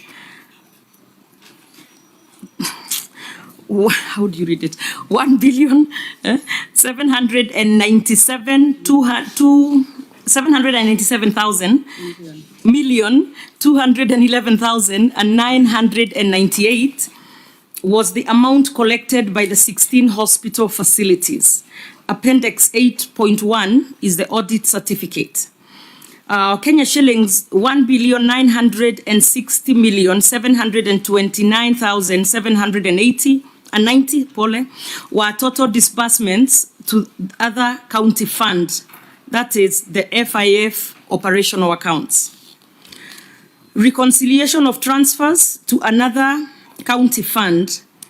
Details, opening balance as of 1st July 2024, 399,994,975. Add collections of 1,797,211,998. Less closing balance as of 30th June 2025 of 234,606,2,987.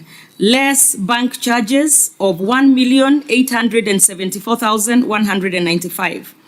So total transfers to another county fund of 1,960,729,790. And the county fund is the FIF operational accounts. So details. Total transfers to another county fund is the 1,960,729,790. Less collections, 1,797,211,998, and the variance of 162,944,687. That is Appendix 8.2, analysis of the reconciliations. The management has taken the following steps: prepared and submitted a reconciliation statement to the auditors for verification. Appendix 8.3, forwarding letter of management response. Auditor General, the unexplained and disbursed amount of 71,663,539, has it been explained? Yes, Chair, this has been explained because at the close of the financial year, the various hospital facilities had a closing cash book balance, which was not taken into consideration during the reconciliation. And when we reconciled with the reconciliation they are provided, the issue has been addressed. The unexplained variance of 162,944,687, has it been addressed? Thank you, Chair. This one has been addressed because this receiver of revenue statement was projecting the analysis from the receipts that were in the system, but the money that was transferred to the county account has been reconciled with the statement that had not been On the third transferred. question on lawfulness, compliance with Section 21 of the FIF Act, has that been addressed? Chair, this one is what is pending because the Act is, the Section 20 is very clear that each facility should retain all the monies that they collect and to be approved for operations for the improvement of the activities. Governor, you may want to make a comment on that because the first two issues have been addressed. There is now the issue of compliance with Section 20 of the FIF Act. Well, thank you, Chair. I'll hand over to my CEC Finance. Proceed. And for answered purposes, just restate your name and your designation.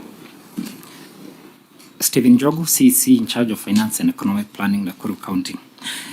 Since March of 2025, we are in compliance. We opened the FIF Nakuru County FIF Revenue Collection Account, and at the same time we opened Nakuru County FIF Special Purpose Account at the CBK. So you have complied from March 2025? Yes. Auditor General, from March 2025, no, that's outside your current scope of audit. Chair, it was during the time they were closing the financial year, but I think being that they have opened it at Central Bank, we'll include it in our books in there for the So you can current. keep that in view and advise us on whether they've complied with the Act. Thank you, Chair. Honourable members, we can come back to payables. I know there's an issue on receivables, but there's also an issue on payables. Let's start with payables, because those receivables will still remain as a debt in the books. They'll, unless there was an issue about the write-off. So, Auditor General, tell us what you established on trade and other payables balance. Thank you, Chair. This is number 5 under our financial statements. The statement of financial position reflects trade and other payable balance of 6,486,882,856 and a comparative balance of 1,478,761,394, which reflect an increase of 5,007,325,462 for the year under review as disclosed in Note 32 to the financial statement. However, review of the supporting schedule reflect balance of 5,843,012,076, resulting to unexplained and unreconciled variance of 643,070,092. In the circumstances, the accuracy and completeness of trade and other payables balance of 6,486,082,856 could not be confirmed. Thank you, Chair. I believe there's another finding on trade payables. Is it coming under lawfulness? Yes, Chair. It's coming under lawfulness. Long-standing payables. Yes, it's number 1 under lawfulness. Can you just read it so that we deal with this issue of trade payables jointly? And members, you can also look at Note 32, which we usually analyze the aging analysis of the debt, so that we deal with this issue of pending bills collectively. Thank you, Chair. Number 1 under lawfulness is long outstanding trade and other payables. The statement of financial positions reflect trade and other payable balance of 6,486,082,856 as disclosed in Note 32 to the financial statement.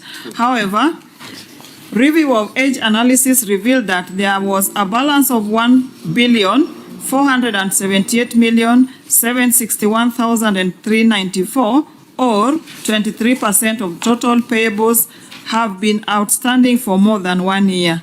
This was contrary to Section 53, Subsection 8 of the Public Procurement and Assets Disposal Act 2015, which states that an accounting officer shall not commence any procurement proceedings until satisfied that the sufficient funds to meet the obligation of the resulting contract are reflected in the approved budget estimate. Further, failure to clear trade payables in the year to which they relate distort the budget of the following year as they constitute to a first charge on the budget. In the circumstances, management was in breach of the law, and the county executive runs the risk of incurring significant and unqualified costs on interest and penalties associated with delays in settling the invoiced bill. Thank you, Chair. Okay, Governor, we have handled 2 queries, but they relate to the same matter, trade payables. So maybe you first deal with the issue of the 5 billion growth in trade payables in 1 year, and then you go to the other matter of trade payables worth 1.478 billion that have been outstanding for more than 1 year. Thank you, Chair. To the members and everyone, it's page 309, the first one. 309. Honorable Chair, the variance amounting to 643,070,092 relating to grants and transfers to other entities was not reflected in the trade payables schedule, but it was appropriately recognized and disclosed in the statement of financial position. The management has taken the following steps. 1, the trade payables schedule figure of 5,843,012,764 has been adjusted to incorporate the variance of 643,070,092, hence reconciling with the statement of financial position figure of 486,856,856 as per the schedule provided. Appendix 5.1 has the reconciliation statement. In addition, management has undertaken several capacity building workshops for accountants to strengthen technical competencies, particularly in the application of IPSAS 33 and other relevant accounting standards. Appendix 5.2 has the IPSAS training. I go straight through to the next. Maybe we can ask questions on this, then we go to the other one of the aged debt. Auditor General, does that response address your concern? Thank you, Chair. The response was addressed because most of the variance that we were querying were the payables, the money that was to be transferred to various fund accounts, which has since been provided. Thank you, Chair. Now, so that deals with 643 million. Yes, Chair, they have reconciled. But the bigger question, Governor, is how you close a year with a debt of 5 billion under 1 year. What were the circumstances? Because the prior year, the opening balance was 0. And this year, 5 billion was debt less than 1 year. The prior year opening statement balance was 1.4 billion, and then you close the year at 6.4 billion, which indicates that your pending bills, what we usually call pending bills, has grown by 5 billion. That's what percentage growth is that? From 1.4 to 6.4. That's almost a 4 times growth. What were the circumstances, and what is the plan to settle that 5 billion debt, and what has been achieved so far? Oh, thank you, Chair. I'll turn it over to the CEC Finance. CEC? Thank you, Chair. During the close of last financial year, there was a change in financial reporting, where the Controller of Budget required us to report anything that was not covered or paid by close of day on 30th June. And most of these were even monies that we had already requisitioned and we are waiting for the Controller of Budget to approve. But most of it has been paid. As we are talking now, the bill is around 2.1 billion as of close of May this year.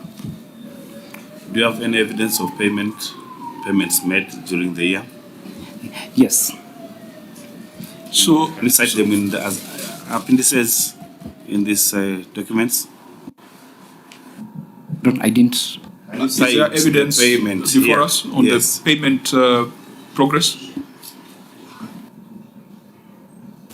It is in my second and third quarter financial and non-financial reporting to the National Treasury and Control of Budget, which we can provide. So probably you are responding to 642 in this. The whole figure of 6.4 billion. I think what you've tendered is to close the gap of the unreconciled variance of 643, but this is a supplementary question on how you closed at 5 billion, and you are saying it was a cutoff. Now, how did this cutoff only affect Nakuru and not other counties? Because we have seen 46 other counties, and none of them has reported that kind of figure, and where they have reported that kind of figure, they have given reasons of late disbursements from the Exchequer. Now you are giving a completely different technical reason. Yeah, Chair, if you look at it, if you get the Exchequer releases late, you are not able to pay within the month of June. But for all the requisitions that are already in the system by close of day 30th June, you are able to pay all the way to end of July and maybe 1 or 2, 3 days in August. TC, just speak in English. Yes. Is this money that came late, so you are not able to pay within the financial year, and then it came and you settled? I think we have seen that. We saw a county like Kilifi closing with a huge pending bill of 4 billion. They said the money came late in July, but they were able to demonstrate that subsequently they paid. Now that's English, but if you would tell us about cutoff and standards, you'll confuse us. Yeah, that's it. So why are you saying that you paid during the third quarter?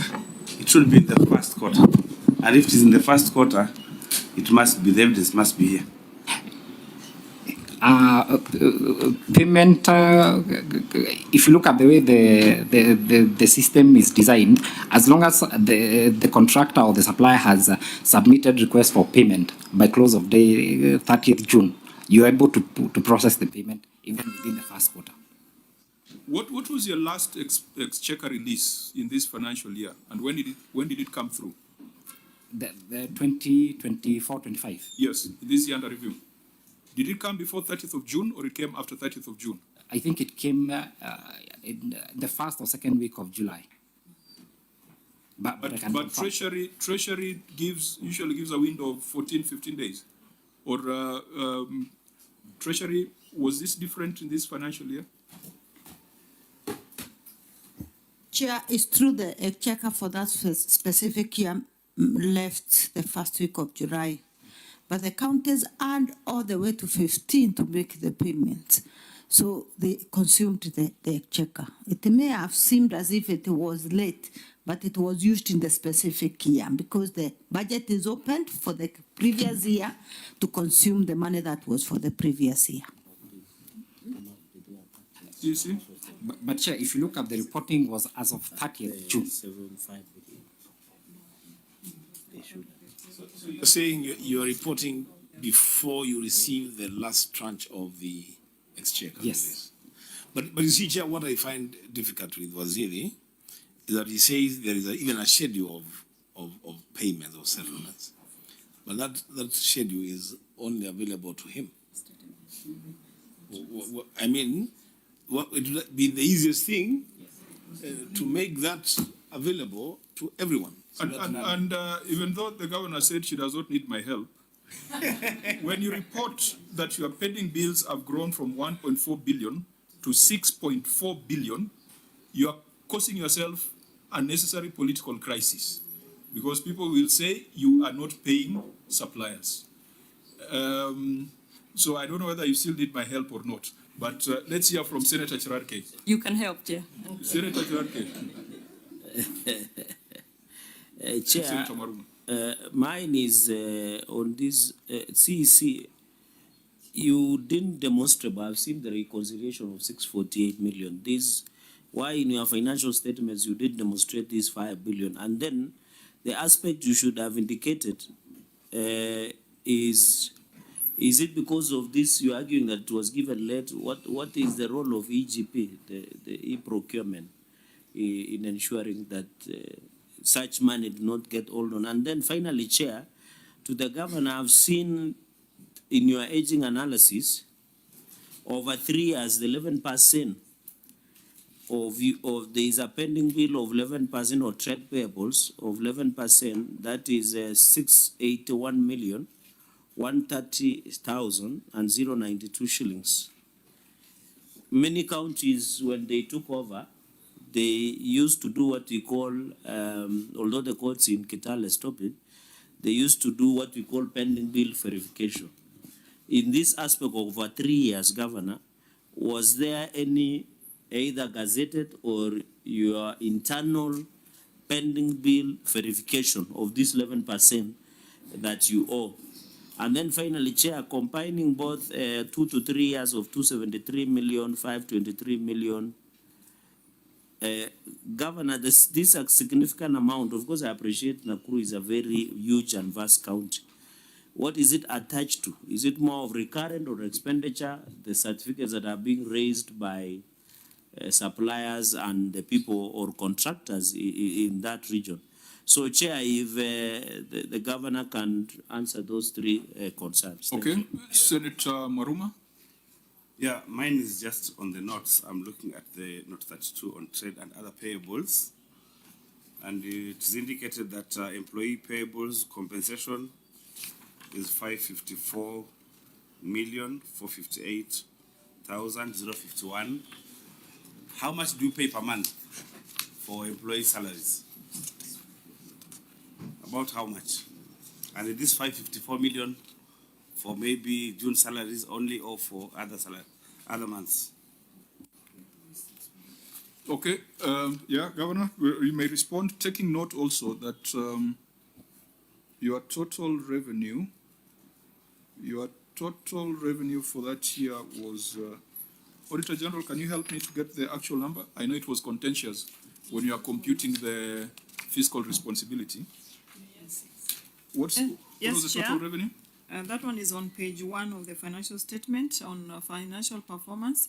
It is 15 billion 593,236,618. 15 billion. 15 billion, yes. 15 billion. Yes. Out of the 15 billion, 6.4 billion are debts. That's what the financial statements are telling us, isn't it? Auditor General, is that the right interpretation? Chair, no. What is the interpretation? Because you have trade and other payables of 6.4 billion. This 6.4 billion, I think it includes even the previous carried forward trade payables. Correct. You have 15 billion for the year, but you have 6 billion in debt for current and prior years. Isn't it? Because the accountants must speak to the public. The standards and the reports must speak to the public. We must reduce it to a language that the public understands. So, Governor, there have been many, many questions from my colleagues. You can respond to them. Okay, I'll say it in general, and then if there are specifics, I'll turn over to my people. One, that's a good question on the 6 billion or is it 5 billion? Part of that is salaries, because when the money comes after June 30th, it is paid the next financial year. So it would look to you like a pending bill, but it's truly not a pending bill. It's just salaries. The cutoff of June 30th then messes with that. I think that was the first year of accrual accounting. And then part of the other stuff, part of that bill, my salaries, by the way, I think a senator asked that, is about 600 million or about $500 million per month. And then part of that money too is requisitions for suppliers after the cutoff of June 30th. So a lot of it is then processed and paid within the month of July of that, because also our money comes in late. And I want, for the record, actually even Standard and the Star ran something on us and said Nakuru was number 2 in paying pending bills. So we don't play about pending bills, we pay them. But this has a lot to do with the accounting system that was in place, or that's in place.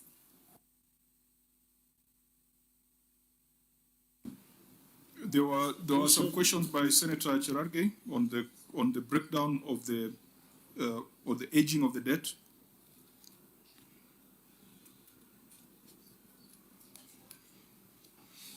And again, sorry. And again, we are complicating a very simple question, because what perhaps you ought to have demonstrated without getting into too much jargon is that late disbursement and confirm how much it was, and then provide evidence that when it came, it was eventually applied to pay staff, it was eventually applied to pay trade payables. I think that would have clearly given a way forward. But if we make it a technical thing, then we get lost in it. So I don't know, CC, how much is that was received on 2nd of July? Around 1.2 billion. Then that does not answer the problem. That does not answer the problem, because 1.2 is hardly enough to pay your salaries. Well, it covers your salaries. Huh? You said 1 or 2 or 1.2? 1.2. 1.2? Yes. So then that does not answer, does not cure the problem. Chair, maybe also, where the debt has been aged over 3 years, and I think Senator Cherargei asked this. Over 3 years, we have 681 million. 130,092. Out of these, how much are staff payables? And how much are third-party deductions and statutory deductions? This 681. Is it possible to get that segregation? Yes. That breakdown? Yes. Where is it? And maybe to Ideally, under this note. Maybe also to add to that, because I had Cherargei asking what Excellency Governor inherited on pending bills. It was about 800 million when she took over the government. You check and see. That's what we have.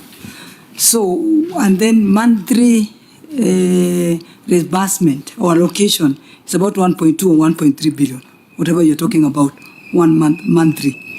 So, having raised the pending bills to be 6.4 billion, then I can confirm that's why the Nakuru people, they're all crying everywhere about their pending bills, the payments. I know you, the Star has said, I commended you that you're paying the pending bills, but there's a lot of outcry, and this can prove having a pending bill of 6.4 billion. So this is the danger of speaking jargon rather than speaking to the public, because Governor, the report that we have here from your opening balances, it indicates that prior year you did very well. Yes. Prior year you did very well. You closed at 1.4 and you had nothing under 1 year. So the concern is why the subsequent year it jumped by 5 billion. And I think that's the explanation that needs to come out so that the people of Nakuru do not come to a conclusion that you are not paying. So if it's an accounting reason, break it down to a language that people can understand. Thank you, Chair, and I'll turn it over to Martha, who will give us it's an accounting reason that needs to be broken down into language we can understand. But for the record, when I came into office, unlike what the Nakuru Senator is saying, it was not 800 million, but it was 2.1 billion of eligible debt, a pending bill, and 2.5 billion ineligible. But over time, after we set up the committee, most of that moved up to be eligible, because maybe they were missing things here and there. But anyhow, let me turn it over to Martha. Again, for answered purposes, reintroduce yourself. Honorable Chair, my name is Martha Mateta. I'm in charge of debt management. Now, I'm going to explain the spike of 500 billion. When we were closing the financial year... is it 500 billion? 5 billion, I'm sorry. Okay. When we closed the financial year, 24-25, as at 30th June 2025, most of these bills, rather most of this expenditure had not been cleared for payment by the IFMI system. And so when we crossed over to Q1 and Q2 of financial year 25-26, these payments were cleared. Most of them were not ideally pending bills. They were just trade payables that were covered in now the ended financial year. By 31st May of 2026, the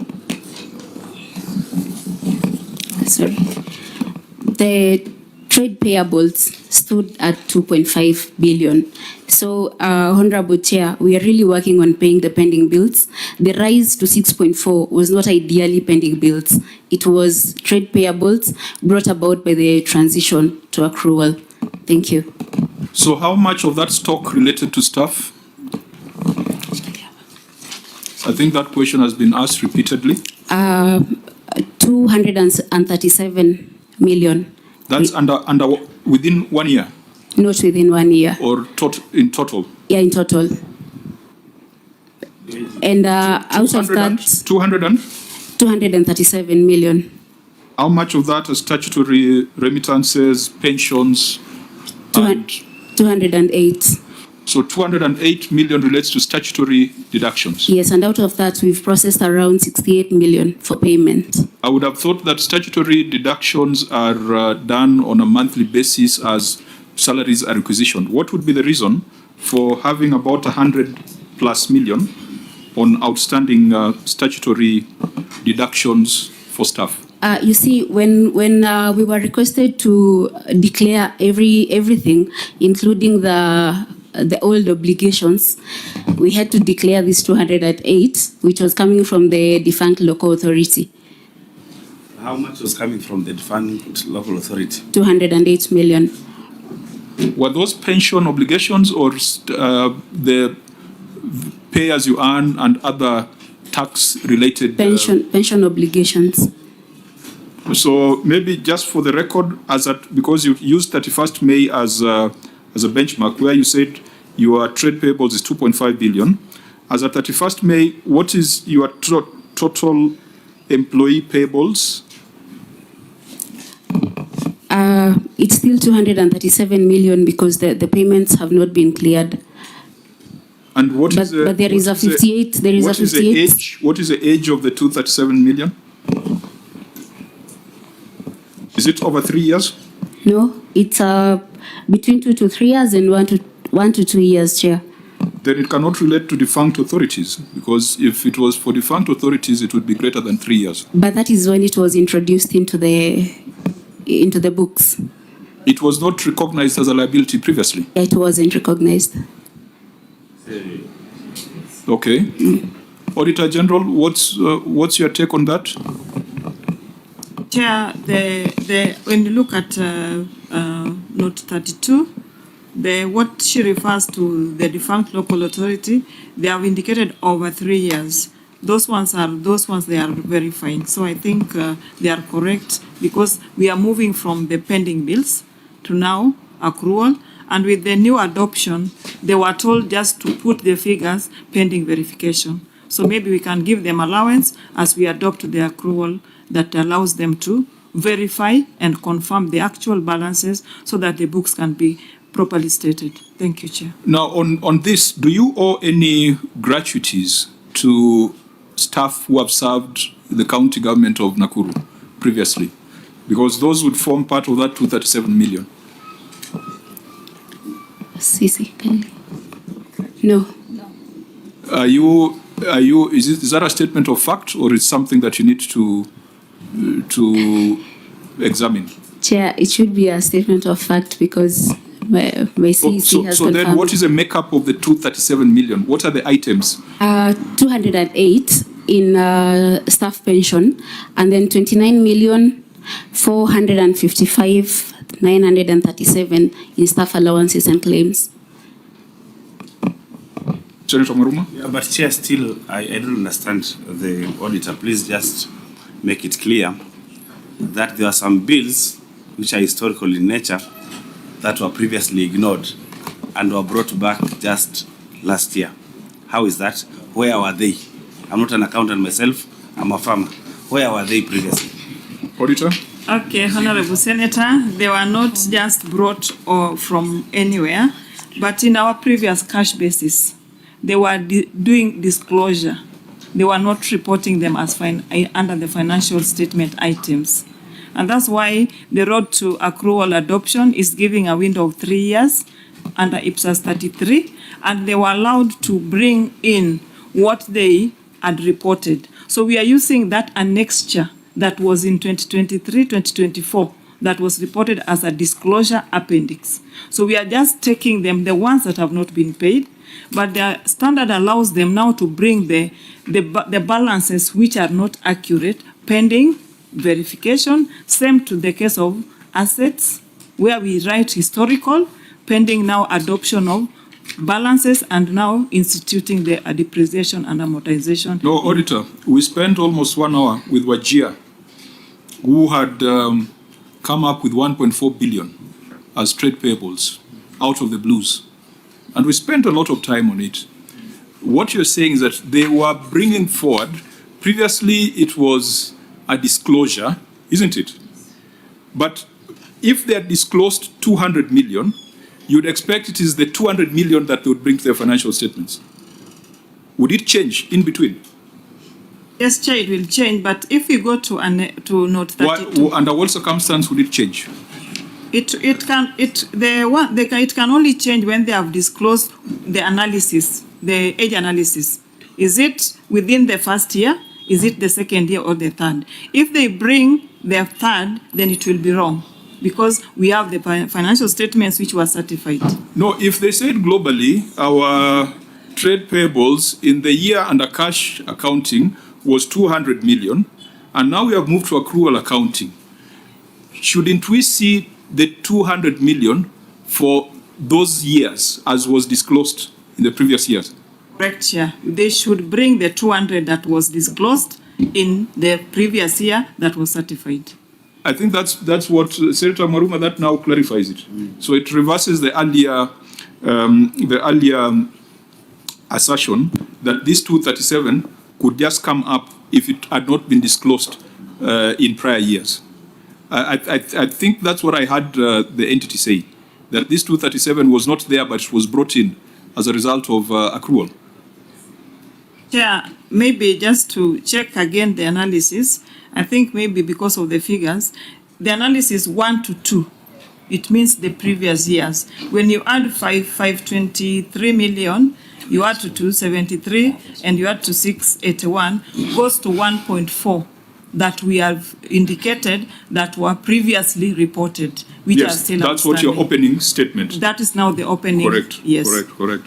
So I think one of the things that the entity also didn't do is that other entities usually have a separate analysis and aging of staff payables. That is what is missing, and that's why we are fishing in the dark. So we are not able to tell whether this 237 was just plucked from the air or it had been carried forward from prior periods. Yeah, and just as an observation, as we are aging, we cannot age the way we have aged. Because when you say 1 to 2 years, 523 million, and then 2 to 3 years, 273 million, you discover that we have 2 and 2 down here. We cannot age like that. We can't do that. It has to be 1 to 2 years, then maybe 3 to 4 years. Otherwise, there cannot be an overlap of 2 and 2. In my previous years, I used to do mathematics. So this one we can't do that. Okay, Senator Cherarke, so that we... Chair, maybe mine, Governor, you said something about verification of the pending bill. Was there a report on both legible and illegible?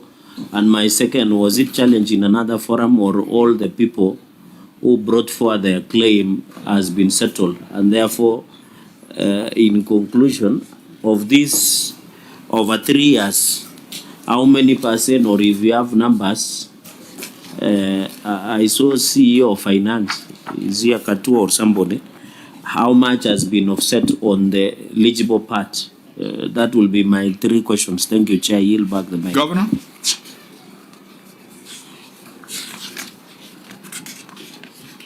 Sorry, Chair. For Senator Cherarke's question, we do have what's called the Pending Bill Committee. And what they do is sit and go through those pending bills, because some of them did not have all the requirements to be paid. So over time, people do submit what was missing or what was lacking, and it goes through the process, either becoming eligible or stays ineligible. However, I do have the Governor, CC. is it continuous? Do you Yes, verify? yes, even now. It's dangerous. It's continuous. So if I go and go to River Road and manufacture a voucher, how will you know? If I know I'm missing, for example, if there is a sub-county engineer report for a road that was done during the previous administration, maybe tarmac has been washed, the culverts are not there, and I go and manufacture, how do you ensure that you don't lose such? Because I know you have an obligation to protect the resources. So take us through, because over 3 years, some of these projects are over. How do you seal that? I thought it was time bound. I'll turn it over to the CEC for Finance. But in that committee, and he'll explain, I think you said you want an explanation of how the process works. it has the audit team in it, it has the procurement people, the accountants and technical people, so that they are able to maybe verify what your concern is right now. But I'll have the CC answer that. Proceed. Thank you, Chair. The auditor committee comprises of members of the county team, and they have a secretariat that draws membership from the audit team, procurement department, accountants, and the technical team for those projects that require technical knowledge. So the first step is whoever who has a bill that requires to be settled goes to the secretariat through the committee, goes to the secretariat. They look at the nitty-gritties of the payments and whether the work was done or not, the verification. Then now it goes to the committee for now the final verification. Then now that bill moves from ineligible to eligible. Chair, my only concern, if you hear my worry, and Governor, I thought, you know, my only concern, why is it not time bound? Why are you continuously verifying? That is my only concern, because you have seen your colleagues, Governor, especially the inherited ones. When you are not there, you are with us as the whip, although you are removed by your friend, you survived, you became the governor. Order.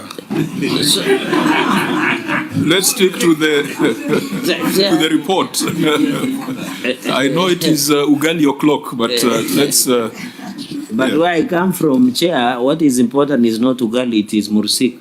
So, Governor, my only concern is on these 3 years, Chair, and I hope the committee chair through you is noting, because if we have, Governor, the over 3 years, why didn't you create a time bound of maybe 30 days to verify? Because my worry, Governor, you know, there are people who are crafty, and I'm not saying they're in Nakuru. My worry is they can infiltrate and go and take advantage. If they come to CC, my brother, the CC of Finance, they appear before the committee, they are told there is no voucher of supply of soda. They run at Nakuru Mart supermarket and manufacture a receipt and backdate it and then bring it.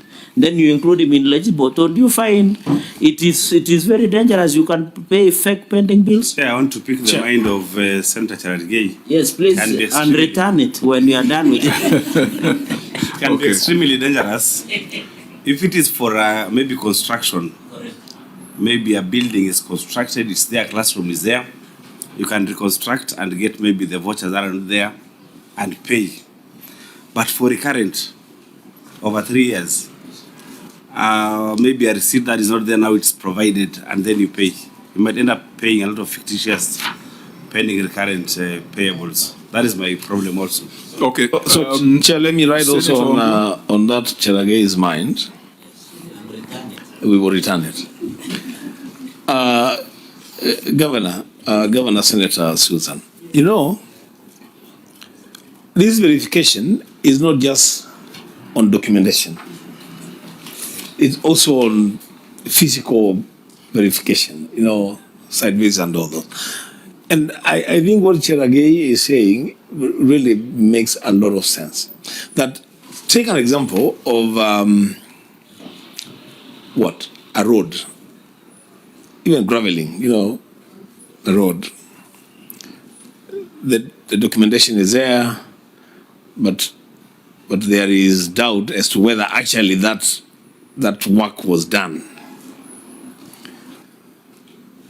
4 years, 3 years down the line, if you are to go and verify on the ground, what are you going to verify?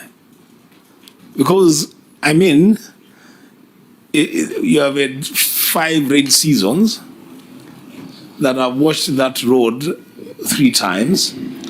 It has been done and redone, but you're still telling me, you know, we are not sure whether you did this project, although your documents are okay. How do you go about that? Okay, Governor, maybe just the process and policy, and then we come back to the numbers.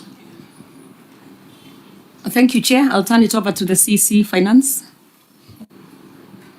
Thank you, Chair. For verification, we still need the department to own the pending bill. The committee that's, let's say the interdepartmental committee sits as the last resort, because now the accounting officer should first of all own that bill from the department before now it comes to now the committee for verification. So it does not just come to members, we might be involved in a hypothetical conversation in the absence of even a written document on their policy and procedure. Perhaps that's what we need to demand. What do you have a policy document? Do you have some procedure guidelines, or it's just verbal? I'm sure that whoever has been given that responsibility, and I think for the first time I've had a county with what did the lady introduce herself as? Director of resource mobilization. Director of debt. No, Director of debt. Debt management, which I think is something worth thinking about, because a lot of these counties, debt management is strewn all over the place. So people are involved in manufacturing invoices and LSOs, and you can never get a proper picture on the debt of a county. So if we have a position like that, I believe there must be some guidelines or procedures you have crafted that can be tabled to assure the members that whatever you're doing is foolproof. Yes, Chair, we have guidelines. Can we then ask the Auditor General just to look at those guidelines and make sure that the risk that is being raised by members of taking too long to verify is not a real risk that will occasion financial loss in Nakuru? So that we don't deal with the hypothetical, we deal with an actual policy position. And then we come back to the numbers and then ask the governor, today is the 2nd of July 2026. The financial year was closed 2 days ago. Did you receive all your disbursements 100% by 30th of June? Exchequer releases were done, yes. By 30th of June? Yes. So we are not going to have this kind of problems in the succeeding financial year? The easy answer would be we won't, but we will, because the requisitions that will be paid after the year closes. You see, there's so many that went through the system but will not have been paid until probably by the end of July. So there's that one, because the money comes in towards mid-June, right? I think so, mid-June. No, there's a Governor, there's a 15-day window, which sometimes the Treasury opens even up to 30 days. Which is true. There's a window for reconciliation and finalization, and I believe you are right in the middle of that window right now. Yes, we are. Actually, we are. But for those payments to completely go through the process or the system, it will be probably through July with that window. Okay, so let's deal with that when it appears in the financial statements. Sure. Number two, as we close this, just out of the 5 billion that has been cited, how much of it has been paid? Or what percentage has been paid? That's what my question earlier. Chair, 3,460,178,592.52 has been paid. So that means that the remaining 1.4 billion has now rolled over to debt over one year, isn't it? Oh, sorry. So the remaining 1.4 has escalated into 1 year debt. Yes, that will be carried forward, and I believe that will be probably be paying. Okay. Thirdly, and even right now, sorry, Chair, to interrupt again, even as we speak, a lot of that is being paid because it was processed before the June 30th. Thirdly, of the 1.47 billion cited, and that's in the report of the Auditor General, to be older than 1 year, what percentage remains outstanding? Or how much of that has been settled?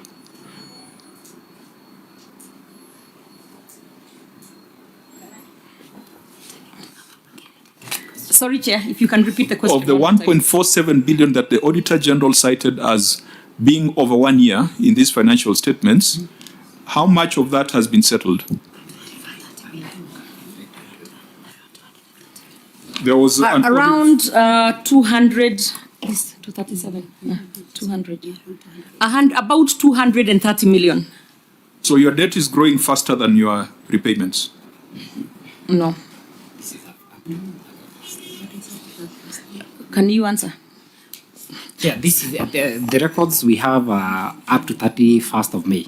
We do not have the records for what is at requisition level at the controller of budget. Okay, so we can get the full picture in the substantive audit. Yes. Okay. Now, this also brings to question your fiscal responsibility index. So, auditor, you need to now help us. If almost 1 billion was not accounted for in the year under review, do we have a correct picture of compensation of employees for the year? Because, you know, you cited it. It's a substantive finding where you're saying that I think it's under lawfulness, non-compliance with fiscal responsibility principle on wage bill. With all these accounting stories we are hearing, what is the true cost of compensation of employees for that year? Thank you, Chair. The true cost of employee cost was 6,590,685,095. But we are told almost 900 million relating to that period were paid, are sitting here in this pending, in these trade payables, staff payables. Thank you, Chair. When we go to note 32, the trade payables are also having other segments whereby we have employee payable compensation, which is 554,158,051, which indicates that this is the salary that was processed at the end of the year, at the end of the month. That was not processed. Yes. That was not processed. Sure, thank you. So the true cost perhaps should take the 554, add the 312, isn't it? The 312 of employee payables, staff payables. Yes, Chair, but the compensation also involves other parties. There is also pay. So when the reporting template is presented as this, we may not get the small nitty-gritty explanation. If we go that way, I think we maybe get lost. So is Nakuru at 42% in terms of fiscal responsibility? Remember the PBO, PBO was disputing that percentage. Yes, Chair. When you look at the revenue they have reported, it is 15,593,236,618. And when you compare the employee cost is 6,590,685,950. So when you get the percentage is 42. It's above the threshold that is recommended at 35%. But auditor, also under budgetary control and performance, you have reported that the statement of comparison of budget and actual amounts reflects total receipts, budget and actual on a comparable basis of 23.9 billion and 19.5 billion respectively. So shouldn't the revenue be 19.5 billion as reported on your emphasis of matter? Why is there disconnect between the two figures, the 19.5 and the 15.5? Emphasis of matter in the original certificate is on page 5, and the analysis on fiscal responsibility is on page 7. Okay. I don't know whether Salat is in the room, PBO. I know we had raised it in our briefing, so we need to settle this matter. So what is the, okay, just proceed. What is the revenue that we need to use as a base for computing fiscal responsibility? The revenue should be what they have collected in totality, including what they have received from Exchequer. And that should be what amount? We calculated based on what they reported in their statement, which was 15 billion. And where is this 19.5 billion coming from? The 19.534 billion. This is the total budget, including, you see the performance on this was excluding the ROR. So when we add the ROR, which was 4 point, was it 4 point? Yeah, we add. The base should be the total revenues, not just equitable share. Okay, I think that one we need to have a correction on that. Yeah. I don't know whether, Governor, what you are saying makes sense. Yes. So what was the actual, according to you? You've reported 15 in the statements, and the auditor has seen 19.5. 19, right? Yeah. So auditor, Because of own source revenue and all that. you understand where you're coming from. Chair, I've understood. So you need to recompute it, Sure. look at it so that we get a better picture Sure. of the state of affairs in Nakuru. Yeah, thank you, Chair. We have taken note of that. Senator I think it's also very important for the Nakuru people to know, because I can see here the 7.4 billion that was not absorbed in the county. You've seen there? The under absorption resulting to an under absorption of 7.4 billion, which is at about 38%. of the actual receipts. Yeah. So where did that money go? Was it returned to the National Treasury? Okay. Again, when these matters are in the audit report, the public can interpret it in any way they deem fit. So maybe it's good, the Auditor General, you tell us, was it returned to the National Treasury or what happened? Okay. Is that the auditor's question or the county's question? Thank you, Chair. The Honorable Senator is asking the explanation in the budget where we are comparing what was actual receipt and what was spent. And Honorable Senator, you can follow the discussion that we had. At the close of the financial year, there are some payments that do not go through as they have been submitted to the control of budget pending approval, and that's why the Treasury gives the window between 1st July to around 15th for the clearance. Once the window is closed, we normally have exchequer return, which forms part of our analysis. So to go into record, does it mean that 7.4 billion of the allocated money to the Nakuru County government was returned to the Treasury? Thank you, Honorable Senator. It was not returned because the financial statement is as at 30th June, like yesterday, part 1. But the expenditure is allowed for reconciliation until around mid-July, whereby now we exhaust all the exchequer releases that were. But do you want to tell me in 15 days, a county government can consume 7.4 billion? Honorable Senator, it's possible because it depends. If it's a contract, they have a contract, a construction Auditor going General, on. you are taking on a role that's not yours. It is the job of the executive to explain this. I think yours is to provide assurance, not to explain it. Chair, Chair, for the benefit of all of us. Yeah. For the benefit of all of us, Chair. Senator Wambua. The benefit of... Because as the Auditor General, this is our report. According to it is our report. So I think you should stop at an assurance that whatever you have reported there is lawful and prudent. As to the nitty-gritties, it is an entity to address themselves to. Senator Wambua? Yeah, so I would just want to hear from the auditor that the window that is open for 15 days, any transaction that takes place in between 1st of July to 15th of July can procedurally be captured in the accounting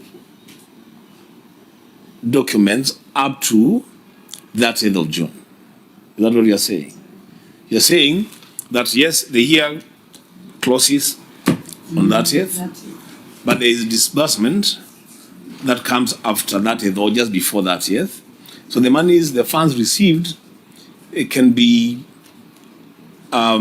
consumed in the county and then entered into the books as having been expended up to June 30th. Is that the position? Auditor? Okay, thank you, Honorable Senator. We are not saying that we are opening the books. The entities normally do requisition and they have already procured what they want to pay. The window is only for managing the money that has been disbursed on 30th June, maybe late hours, but now they are just executing depending on the approval of the control of budget. But they are not opening new requisitions or payments. Now, National Treasury, did you issue a fresh circular on year-end closure in view of the migration to accrual? You had some guidelines during the cash accounting period. Did you come up with new guidelines for accrual accounting? Because it is causing confusion.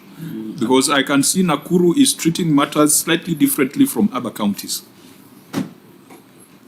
Chair, even currently they have a new circular for this financial year, giving them up to 10th of July to execute, pay the money, and they use the money for the budget for the previous year. Let me talk of the previous year because we are in another new year. So they don't touch the budget of the current year. They are still using the budget for the other year with the money that they were given by 28, I think we gave them on 25th June, so that it is spent the budget for the last financial year. So the issue of not having the money in the system, it shouldn't be in the system, and they shouldn't report. I know they couldn't be having the issue of saying the timeline, but the amount is still used, it's for the previous year. And the circular was given even in the current year. My problem is, why is it recognized as an under-absorption? Why can't it be recognized as absorption for the previous year, so that you don't have this under-absorption? Is that for the Treasury? Chair, let me report on under-absorption. If Nakuru never collected enough revenue to cater for their budget, the under-absorption is compared with the budget and the money that you have used. So if they never collected enough, even if Treasury gave them the money of their share to the fullness, they were still under-absorbed because they didn't have the budget to spend. They didn't have the money to spend the full budget. Okay, members, this is... Just a quick statement there so that we don't leave things not properly tied up. Because you, like Chair, you very well put it. You'll have the population thinking otherwise. One, it is very good to be very clear that no money goes back to the National Treasury.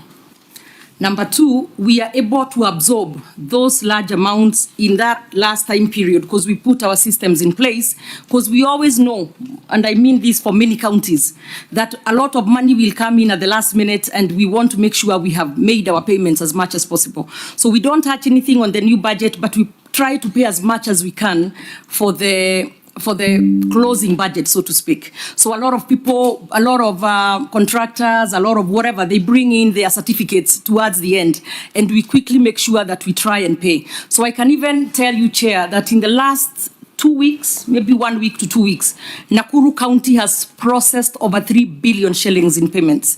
So it is possible, it's done, and no money goes back to National Treasury. So no money is lost. I mean, Nakuru people do not miss any services, as there was an implication there, because money goes back to National Treasury. There is no such thing.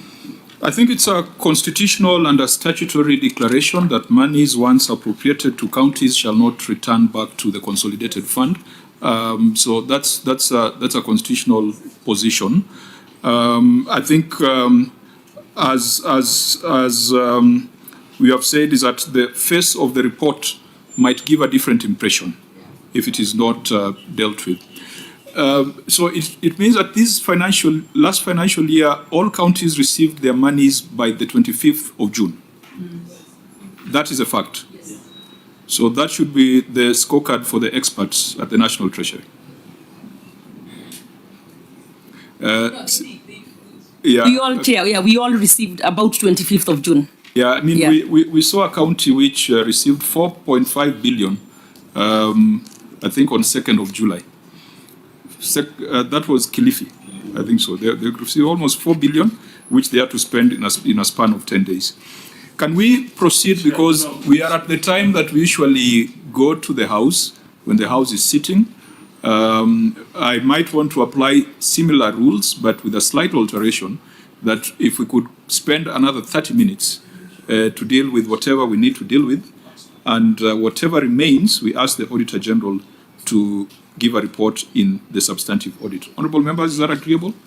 I don't know what addition Mitch wanted to give us, maybe it could be useful. Mitch, you had As for the mic. a legal perspective?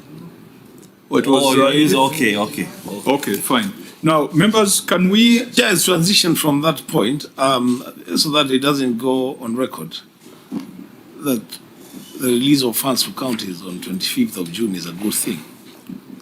Project. I'm saying we should create No. For the record, it's not a good thing. It's because not. you have a cash disbursement schedule. Yes. It's just a progressive improvement. Yes. Well, I don't know. Yeah, but I don't know. So that Canada does not leave this place saying, we have done very well, and the Treasury is doing extremely badly. Because also, Chair, you have to appreciate when the OAG is doing, it's also about assessment of budgetary performance. Yeah. So it must be captured based on that. And since you want to be the governor, those are timelines that you must be very careful. Yeah, and I want the Treasury, when I am governor, I want the Treasury to follow the disbursement schedule, because it's not a suggestion. Because, Chair, under Article 219, when money is appropriated by Parliament, it should be released in a due delay. And you remember in the last session, we were with the Senator Governor, and Dulo, and Wambu, of course, and Maruma. We had to sanction CS Ukuri Atani over the same issue of not following the cash disbursement. So the Constitution applies. I wish these are the Constitution Council of Governors should be discussing, as opposed to gossip. So it would have moved very reliably on policy issues, Chair. I think that is what I think I'm in agreement that the cash disbursement schedule is not a suggestion. It is law. Yes. We usually spend time, we usually vote for it. And vote by delegation, isn't it? Yes. We vote by delegation. It is not a suggestion. So that is, those are some of the things that we need to partner as the governors and the Senate to ensure that they are observed. Getting your money on 25th of June, while it looks like an improvement, is still not good enough. It's still not good enough. You need to get your money early so that you are able to do proper cash flow planning and management. Chair, help us also with grants. We get grants the last day of the financial year, the last day. Okay, if you also show the willingness to account, we will be also robust in pushing for expenditure and release of grants. That's why we are here, Chair. Okay, so let's proceed. Yeah, and I think also I want to add on is that the issue of equity, not equitable, there is this fund, Article 204. We have had a problem with the equalization fund. It's also still a bigger problem that we still need to have a conversation that we can going forward. And I agree, the more they account for it, the faster we do our job. We push, we push for more. Because again, if you look at equalization fund, sometimes you find that the National Treasury reduces it at will. And you remember when she was our whip, she was very ferocious in demanding for accountability with the Governor Lee then. So she understands where we are coming from. I still am. Okay, fine. So now let's go back to the audit report. There are HR issues there, which we will ask the Auditor General to keep an eye on, particularly the real fiscal responsibility index, the 1/3 basic salary rule, the payment of salaries outside IPPD, and this one is a grave matter because the Cabinet this week asked the DCI to look into payroll fraud across all government entities. I don't know whether it applied to county governments, but I think that is something that needs to go to county governments as well. Payroll fraud is a serious matter in government at all levels. I'm not sure what explanation was given for the 1,457 employees who were paid outside IPPD system. Governor, would you give just a quick, yes? Sorry, so at the time we didn't have everybody in the system, but we since have. We now have everybody in the system and nobody's paid outside of IPPD. At time it took a long time to even get numbers, but now, what are they called, numbers? Payroll numbers. Yeah, but now we are okay and everybody, 100% of our employees in Nakuru County are paid within the system. Okay, so as you establish the true cost of compensation of employees, please have a look at that. Mark? Chair, I just want to bring to your attention the fact that the office has conducted a special audit on payrolls for the 47 counties, and those reports have been transmitted to the Senate for your consideration. Thank you, Chair. Thank you. Senator Cherake? I don't know how governor will take this. It is going to be very controversial. Please address the chair. The chair. Yeah, it is the chair to weigh to be very the weight of the matters. Chair, and I have tremendous respect for governor. She knows that. Chair, I notice, you know, they say Nakuru ni Kenya ndogo, and we appreciate that. But I notice over 80% of the delegation comes from one ethnic community. Yet we know Nakuru has the highest number of other ethnic composition as per the NCIC Act of not ethnicizing or dominizing a county. So, Governor, is this a reflection of the entire workforce? What can you give us to give that assurance? Because I know there are a number, I don't want to name specific tribes, but how is it? Because, Chair, this 42% of payment that you do in terms of labor, which assurance are you giving us? Because I know that has been a teething problem for some time, especially in your county because of its unique nature of composition, which is not homogeneous, where everybody would want to have a share, to be a CEC, a CEO, to work with the county government. Okay, that's the reason why I wanted the matter be processed through the chair. When we started the meeting, we had introductions, and the directions I gave was name and designation, not ethnicity. It is therefore not possible to establish the ethnic composition of the delegation. We therefore proceed back to the audit report. Chair, unless you are new in Jerusalem, I don't know. I don't know. By looking at you, I might think you are South Sudanese. Chair, but the fact that I have introduced my name, you know who I am. Where I come from. My Order. Maybe the governor can choose either to answer or not. No, I do not want us to get into that conversation. we won't. I do not want us to go into that conversation. Or the senator can answer. That conversation Like he is ready. can be dealt with, Senator Tabitha, that conversation can be dealt with in the committee chaired by Senator Chute. Let's come back to the numbers. Sorry, Chair, just because it was mentioned, and that's such a serious Is it the position. question that I have disallowed? No, I was just going to say that we have appeared previously before the committee chaired by Senator Chute, and Nakuru has the last 2 years been ranked as #1 in the most ethnically diverse county. So our numbers speak for themselves, and it is a reflection of of small Kenya and what the county looks like. Okay, so we shall make reference to your submissions before Senator Chute's committee. Let's deal with avoidable costs incurred on court decrees. Let's deal with money. Auditor General. Avoidable costs incurred on court decrees. I think that's on page 7 on the certificate. Yeah, that's number 5 under lawfulness.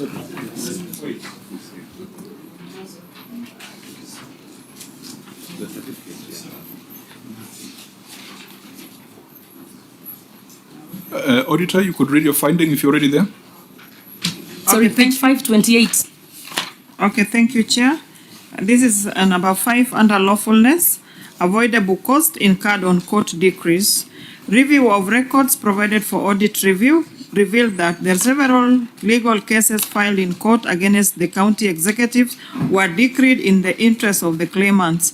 Further, the county was instructed by the court to pay a total of Kenya shillings 180,736,467 in the respect to court decree, out of which an amount of 66,472,548 has been paid, leaving a balance of 112,721,131 outstanding.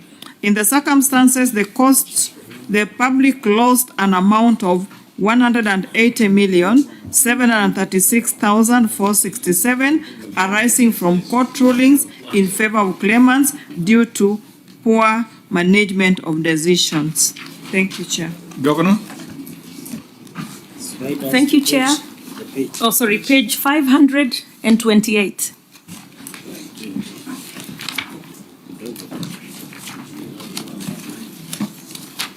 Who's this one? Who's this one? Yes. Yes, you may proceed. Okay, thank you, Chair. Honorable Chair, the management submits that the court decrees arose from legal cases instituted against the county government through various historical obligations, contract disputes, and compensation claims that originated in previous financial years, some dating back to the defunct local authorities. Many of these matters arose over the years. The management had little control over circumstances leading to the litigation. The decrees were issued following court determinations, and the county is legally obligated to settle the amounts. The management has taken the following steps. 1, issuance of advisory services to the departments, entities to comply with the relevant laws. Appendix 5.1, the advisory. 2, recruitment of additional internal legal counsel and legal clerks to represent the county and support the department on compliance. Appendix 5.2, internal recruitment. 3, continued encouragement of departments to undertake alternative dispute resolution, ADR, alternative justice systems, AJS, and that's Appendix 5.3, adoption of alternative dispute resolution mechanisms. And 4, offering departmental sensitization and capacity building, which is Appendix 5.4, training letter. Auditor General, could you just reread your last paragraph under that finding? Thank you, Chair. The last paragraph. Further, the court was in the court. Oh, is that the last paragraph? In the circumstances, the public lost an amount of 180,736,467 arising from court rulings in favor of claimants due to poor management decisions. Honorable members, is there any way we can vacate that conclusion? Because what the governor has explained is mitigation. And if you go further to the report, you've got a contingent liabilities register, page 56, I think that's note 44, that totals to 746 million. Is there any conclusion we can arrive at that would contradict what the Auditor General has said, that this is a loss as a result of poor management decisions? Because the reason for this exercise is to either agree with the Auditor General or take the explanation from the entity and say that, okay, we are convinced that this was value for money. Do you see value for money here? And more so when you look at the other schedule that totals to 746 million of pending litigation. Senator Chirake. Chair, maybe I wish the governor would have segregated, because we would have known these historical obligations. Does it include during post devolution or pre-devolution? Yeah, I wish you would have segregated. And then my only concern, Chair, I don't know if this 180, what the OAG has determined, we cannot forget. That's my position. Number 2, the only part that like compensation, wrongful dismissals, and contract disputes, these are obligations of the county executive. But I will go back to where, Governor, you remember you were a member of JLAC then, and we did pass the county attorney. And you are very regular and committed member now. We passed the County Attorney Act. My only concern, Governor, how does your county legal department look like? And I remember your submissions on the floor through the chair. Your argument was that the county attorney must sit in the cabinet of the county executive so that such issues can be resolved at the highest level possible. How does the county legal department look like? You know, so that this 180 million that we are talking that was poor management decisions, if we had a vibrant and a functional county legal department, some of these things you are outsourcing, including, and we are not saying you should not give business to our colleagues, like outsourcing legal services, should have been resolved then. So my question is, Chair, apart from that, we cannot forget on 180 million, what as a governor, because we are looking at implementation status, how have you crafted your legal department to ensure some of these things can be resolved and county does not lose money. Thank you, Chair. Thank you, and I hope the county attorney is in the room because that office is created specifically in statute, and it is their professional responsibility to respond to some of these things. Senator Wambua. Chair, it's a follow-up on what Senator Gay is asking, and I remember very well, Chair, you also participated in that debate. I remember very well, and this actually, Chair, Chair Gay is reminding me that he was the chair of JLAC, but he was there very briefly, and he was kicked out. Order. He was kicked out by Kihika's friend, Senator Cherargei chaired JLAC long enough.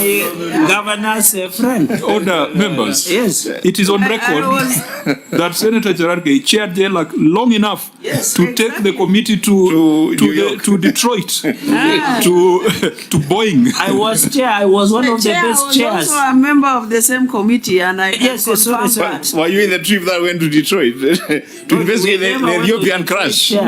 We never, in fact, if you check my records, I was the best chair for 3 years. In fact, I defeated you. That's okay. You were number 2. That's okay, I did manage to take my delegation to Detroit. I don't know whether the governor was part of that delegation. The way she's laughing, she must have taken that flight to Detroit. Okay. Senator Wambua.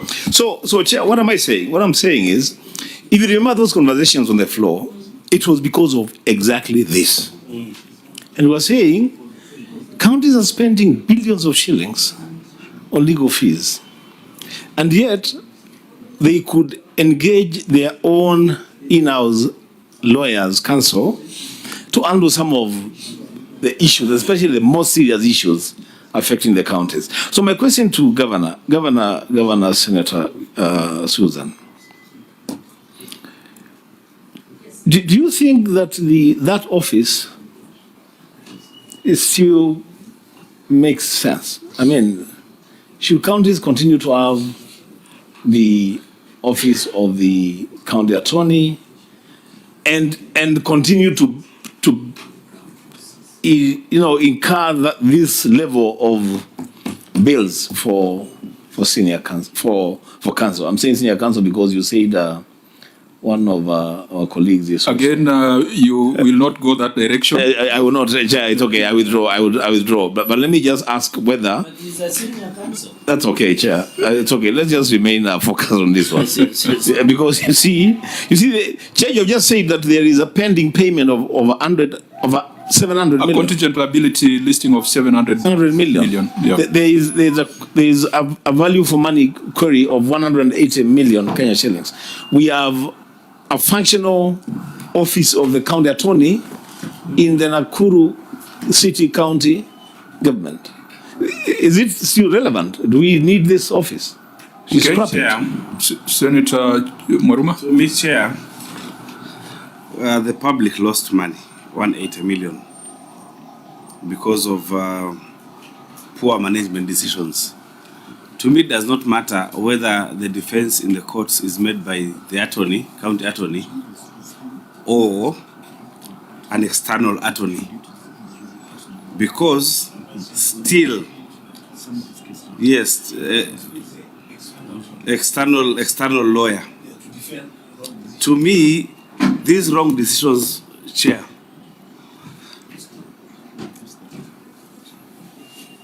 the people who made who occasioned those wrong decisions, would they just go like that? How would we mitigate? So that then you have a deterrent for those people who are making those wrong decisions. Yes. Persuade Chair through you and persuade my colleague, my neighbor from Taita Taveta, to consider withdrawing that statement, that it doesn't matter whether it was internal or external. Just adding a limb. Because if those councils that defended these matters were internal, they would not be drawing this amount of money. The money is lost on account of a wrong decision, then defended by external counsel, who then are paid this amount of money. If they were in the payroll, then this money. In fact, if you had a functional county attorney office and establishment, they will provide advisories before you undertake administrative action that would lead to litigation. I think they would reduce the instances of wrong decisions, illegal decisions. Senator Tabitha, then you allow the governor to respond. Yeah. Also, maybe to add on that, and even what the chair has said, if we had that functional Anthony office, we could not be incurring these losses, because this is not the first time the Nakuru County is incurring losses when it's come to legal whatever. I think last one, it was about 37 million. Then again, we had a case of 22 million that no had supporting documents, legal payments. So I think we need that office, or even to make it as a law. When it comes to the control of budget, you should make a law for a county to continue and to be able to function. They must have that functional Anthony. Point of information, office. My leader. Yes. Deputy Majority Leader, it is already a law we passed. It's already passed. So it must be complied with the county. And complied. Yes. So I think our county government should comply to that. Correct. So that our people of Nakuru doesn't continue making losses of money that could be have control because of bad management. Now, in the spirit of what we have always done, holding professionals to account, particularly those members of regulated professions like advocates, accountants, procurement, HR, is a county attorney in the room, Governor? We have the county solicitor. Yes, but... we do have can I respond? No. We're just trying to establish the structure.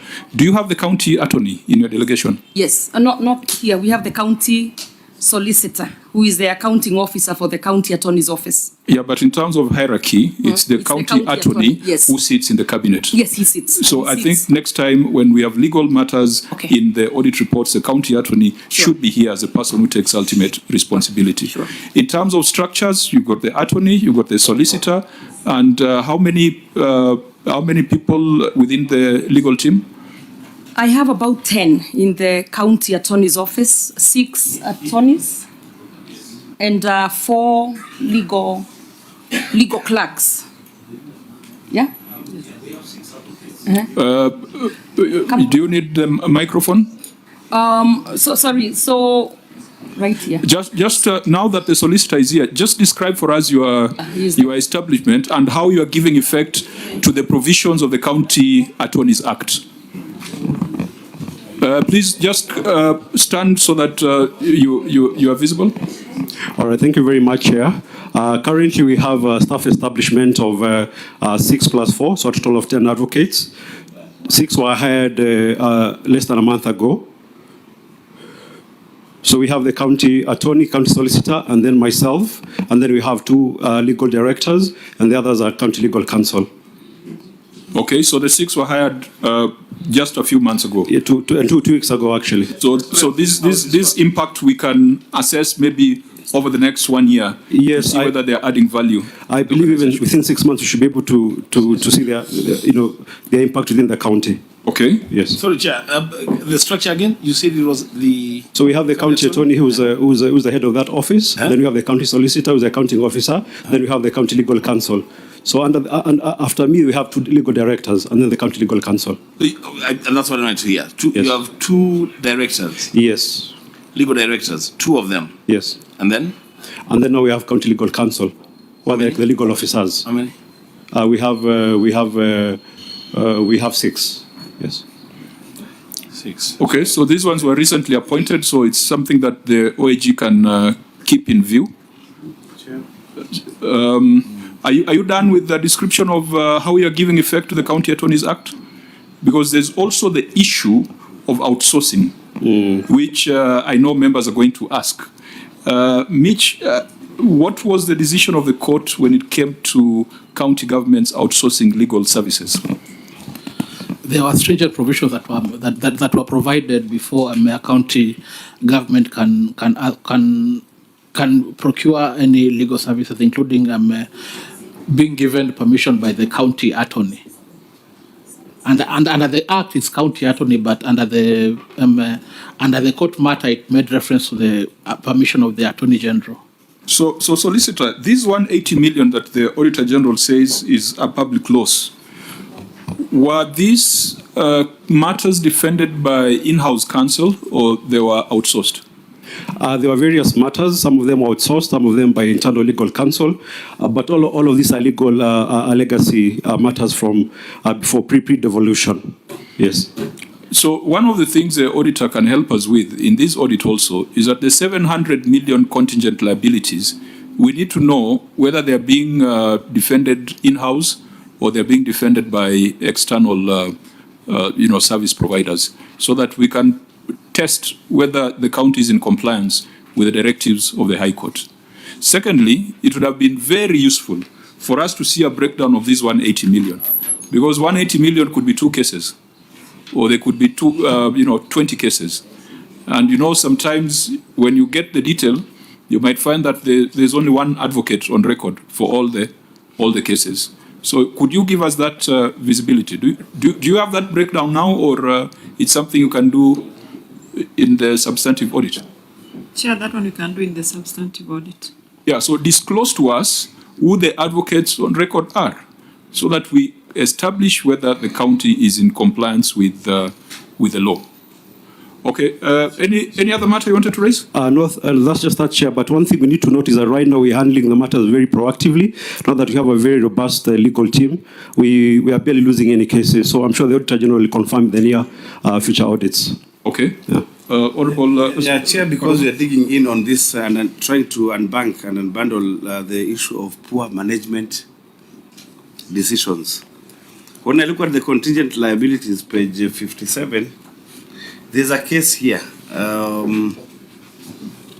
E007 of 2024. What you have secured as contingent liability is 206 million. What could that case be about? Is it about, again, a wrong decision? Because we have the county attorney and the solicitor in place in 2024. If we had all of them, who sued the county and on what? Have you seen that, page 57? That's Naivasha ELC petition E007 of 2024. Yeah, where if the county loses the case... With an estimate of 206 million. And that is not small change. What is it about? What was the poor decision about?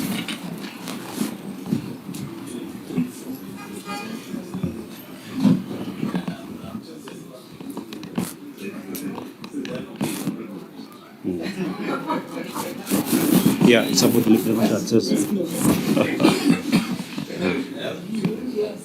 Solicitor, I believe you're the one who goes to is actively involved in these matters. Yeah, in some of them I am. For this, these contingent liabilities is basically how we structure them. Is when someone comes and sues the county. Well, that's okay. We have the background. Okay. But what's the matter? What's the matter here? So that relates to someone who sued the county because he says that we blocked the entire access to the lake. There's a property that we have that he says that has blocked the public's access to the lake. So I think that is a background of the matter. Okay, so members, really, it's not for us to go into the merits of any matter. For us, it's to ensure that we don't get to the conclusion that the Auditor General has gotten into, that 180 million was loss of public funds due to poor management decisions. And your office, the structure of the county attorney, ideally should offer value by ensuring that we reduce the exposure, we reduce decision-making that is not compliant with the law, because some of them are employment-related matters, where sometimes counties just decide to do things without following the laid-down procedures. So can we ask the Auditor General that in this audit, if there are payments that have been made and you find that it's a loss of public resources, please list the case numbers, list the amounts involved, list the advocates on record, and perhaps even on this contingent liability, let's demand disclosure of the advocates on record to test whether these matters are being defended in-house or they are still being outsourced. Auditor, is that doable? Chair, it is doable, but to publish it under contingency, we are guided by the template, and maybe we look at the Data Protection Act, if it is allowed that we can also include the details of the advocates, because even when you look at our report, we no longer say which specific contractor was paid and all that in our report, because it's a public document that can be used in a different way, and we can contravene the Data Protection Act. Which office do you work for again? Which office do you work for? Office of the Director General. Yes, you are the eye, you are the watchman, you are the person who tells the public whether public resources were used lawfully and prudently. And if they have been used unlawfully and imprudently, you have the power in the Constitution and in the Public Audit Act to name and shame.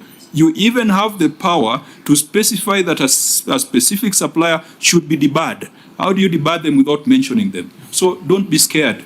Don't be scared, auditor. Well guided. The Constitution and statute gives you that power. Chair, allow me to add that, auditor, you know, when these lawyers appear for these matters, they appear in public. They don't do it under the table. So actually will not be disclosing anything. I mean, they have already disclosed themselves by appearing in public. Secondly, I sat in the ICT committee in the last session when we drafted the data protection law. There is nothing in it that says you cannot disclose people that are receiving public funds. They must be disclosed. Yeah, there's also access to information. The debt manager, and those who want to be governors, please take cue. You need to have a debt manager. Is debt manager in the room? Because I want to know how much of the debt she's holding relates to legal fees. 1 minute, Chair. She had just stepped out, but she's coming right back. Okay. Mitch, you wanted to say something on the contribution by the auditor? It was just to confirm that the lawyer, the party, all of them are public documents in court, so they cannot be, they cannot infringe on the Data Protection Act. It cannot be classified. They're public documents. Correct. So we shall be demanding that, because by demanding this disclosure on advocates on record, it also helps us to deal with instances where you find one advocate running a monopoly on legal matters in counties. And I think the auditor has previously reported in other counties of situations where one advocate is being given briefs on almost every matter that comes, that the county has in courts. It is exactly 3 o'clock. We are remaining with the answer by the debt manager on how much is owed to legal firms, but we are also remaining with a long list of projects. These projects, the Auditor General is going to the ground. And Governor, I just want us to do a very quick run through, because there's a long paragraph on 325 projects with contracts totaling 2.7 billion, which were incomplete or at various stages of completion, as detailed below.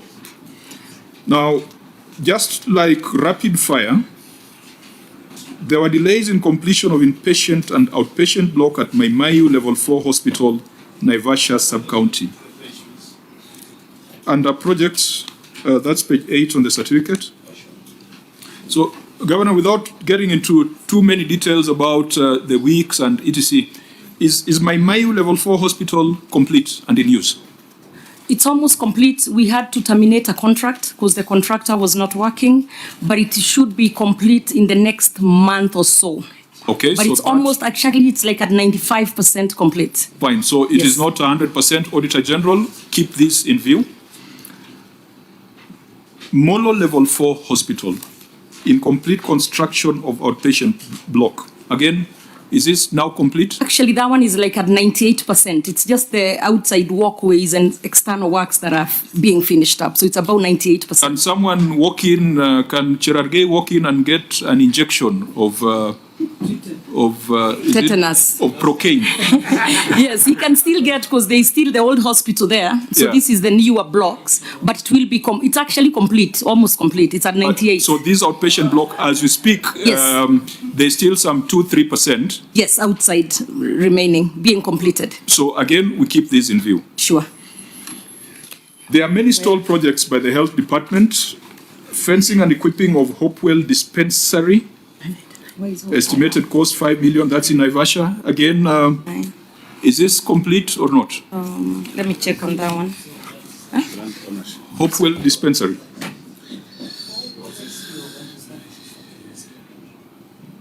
Yeah, I believe there was someone from health. Was a chief of staff from Health Services. You know what? You're right.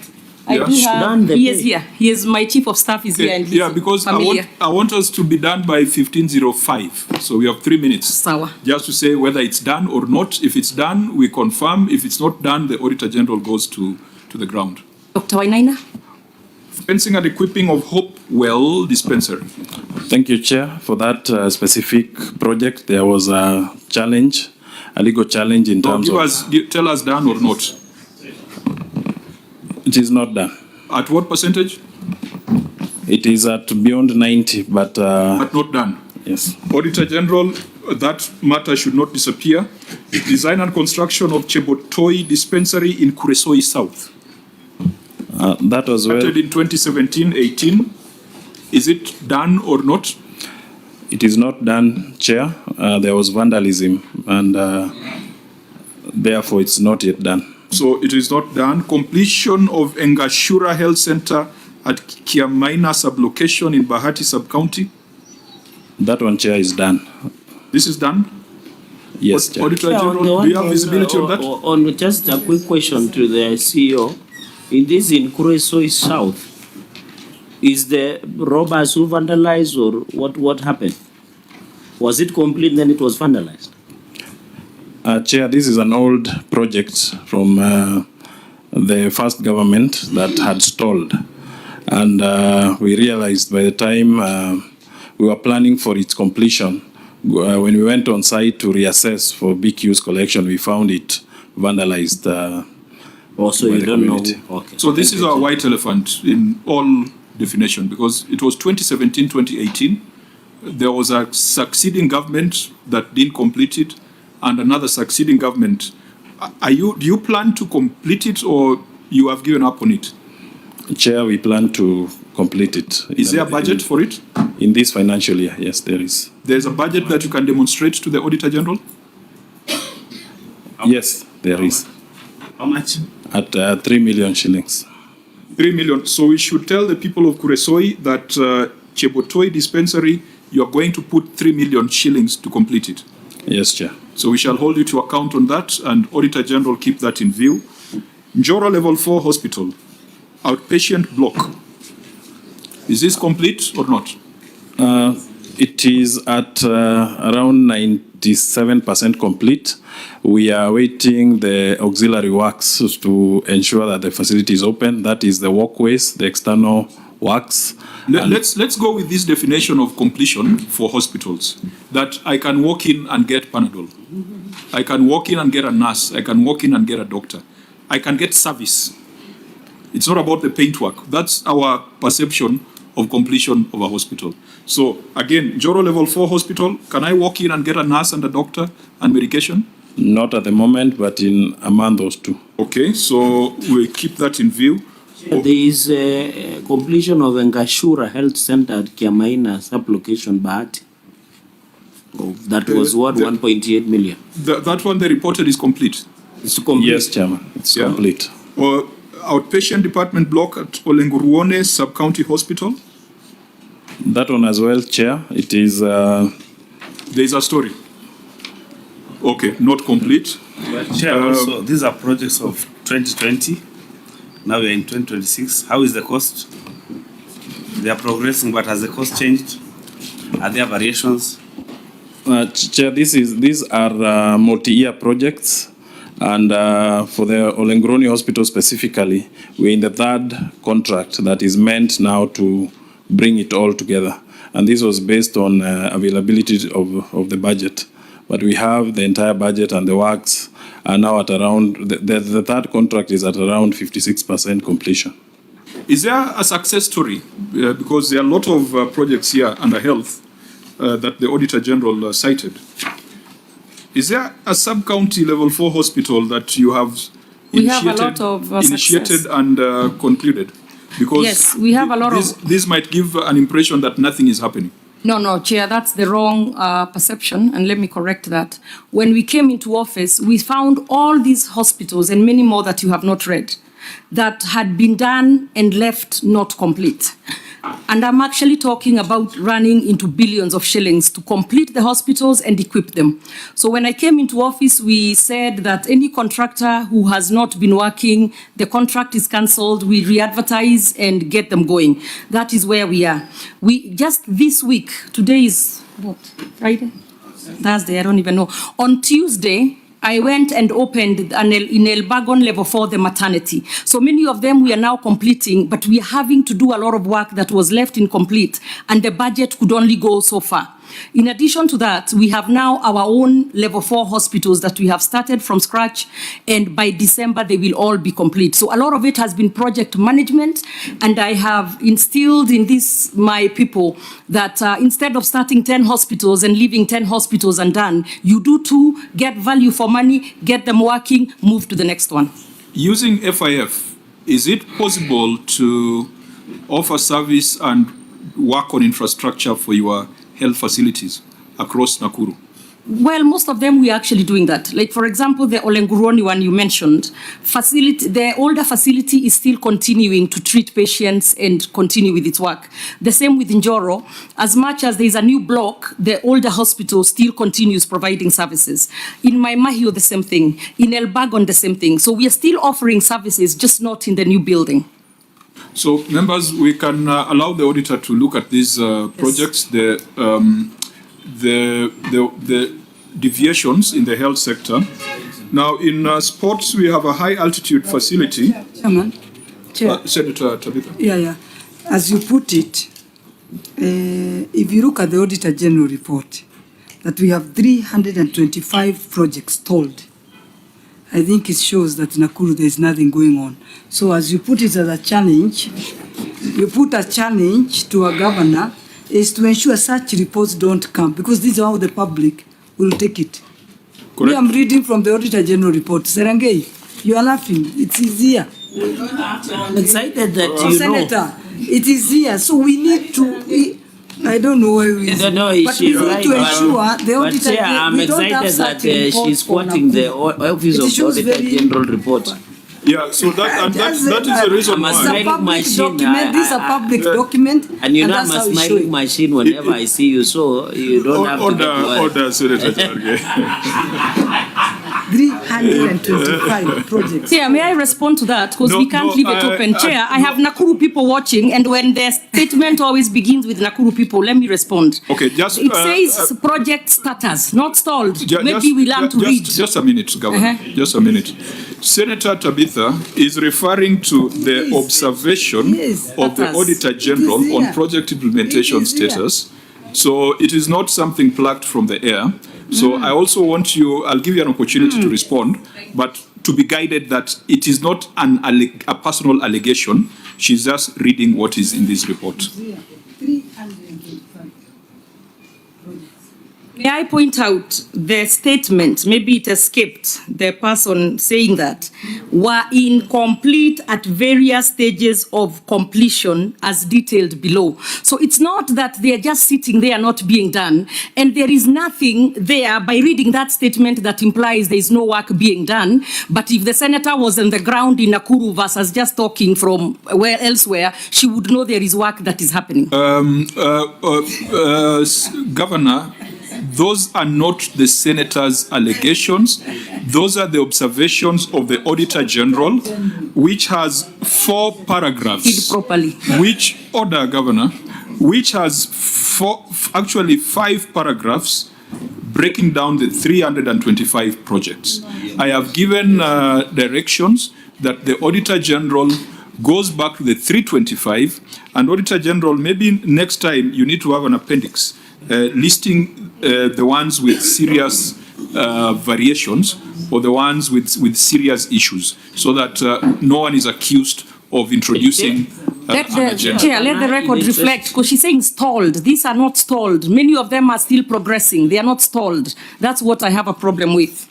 Chair, can I make... Or if I need to read the whole statement into the record, then I will. No, we have the report of the Auditor General before us. Thank Senator Cherarki? Chair, maybe in the interest of devolution, and so that we dispel, is it possible when we are doing our round of county oversight visit to also include Nakuru, so that we can also see for ourselves on the status on what is happening, so that we don't just rely on what is written? I think that is... And please include our senator so she can get on the ground. We ever invited her to... the first time I've seen her in 4 years, so that should say. Senator. But I told you I in Naivasha for The Nakuru prayers. people are watching. I'm only in touch. Saying She's that. never on the ground as far as People are projects. watching. They are always watching, my friend. Governor and members, process your correspondences through the chair. We have done very, very well, and we are not going to lose this meeting at the 11th hour. Even though, as fishermen, we know that the boat capsizes when it's just about to land. So let's do this. I agree with Senator Cherarge's comment, because these are projects that we cannot tick off sitting in Nairobi. There's a training facility in Keringet Ward, high altitude training facility in Keringet Ward. Is it complete or not? High altitude training facility in Keringet Ward, without stories. Yes, no stories. We have the CEO for sports. Whether it's complete or not. Thank you, Chair. The facility is not complete, but we have done the final accounts for the project. We want to return that to... Fine, it is not complete. Auditor General, keep that in view. So that applies to 12.2 as well, because there's no way the kitchen would be complete if the training facility is not complete, unless food was more important than training of athletes.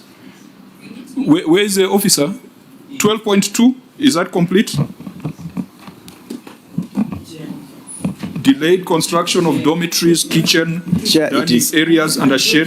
It is 95% complete. No, we are talking of, and again, as you said, with the health sector, complete means it has been put to use, so there's value for money. So at this point, we don't even give us percentages, just tell us whether it's complete and put to use or not. So, dormitories, kitchen, dining area, and a shed at training center in Keringet, done or not? Not done. Mechanical works and borehole drilling at the high altitude training center in Keringet? 100% done. That is done.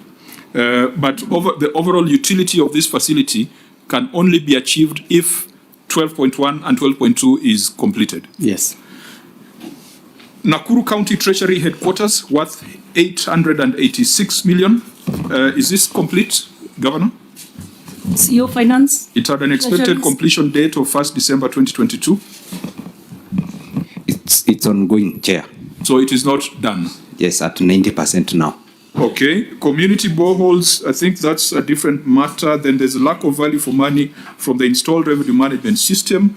We had, I think this one we'll ask the Auditor General to keep in view as we look at the ROR in the subsequent cycle.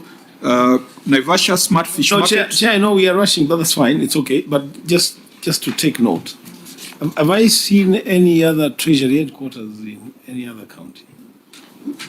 Treasury headquarters. I think it depends on how they It's okay. I just want to, I mean, we are learning, right? Okay. Yeah, we are learning. We are learning very fast to be the government. I don't know. I don't know, but I mean, a budget of 800 million for a Treasury headquarters.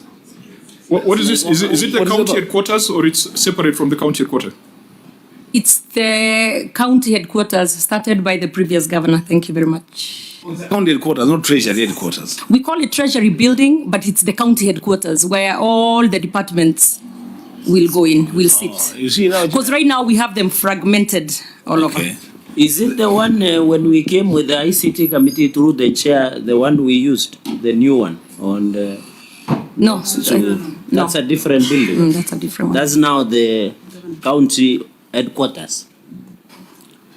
I believe I was not there, but I believe you came to the governor's Woodlands. office. Yeah. Yes. But the Treasury building is in town. Okay. And it's the county headquarters for all our departments. Okay. I thought you have just this. No. Your treasury has. No. What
for your those who came here earlier.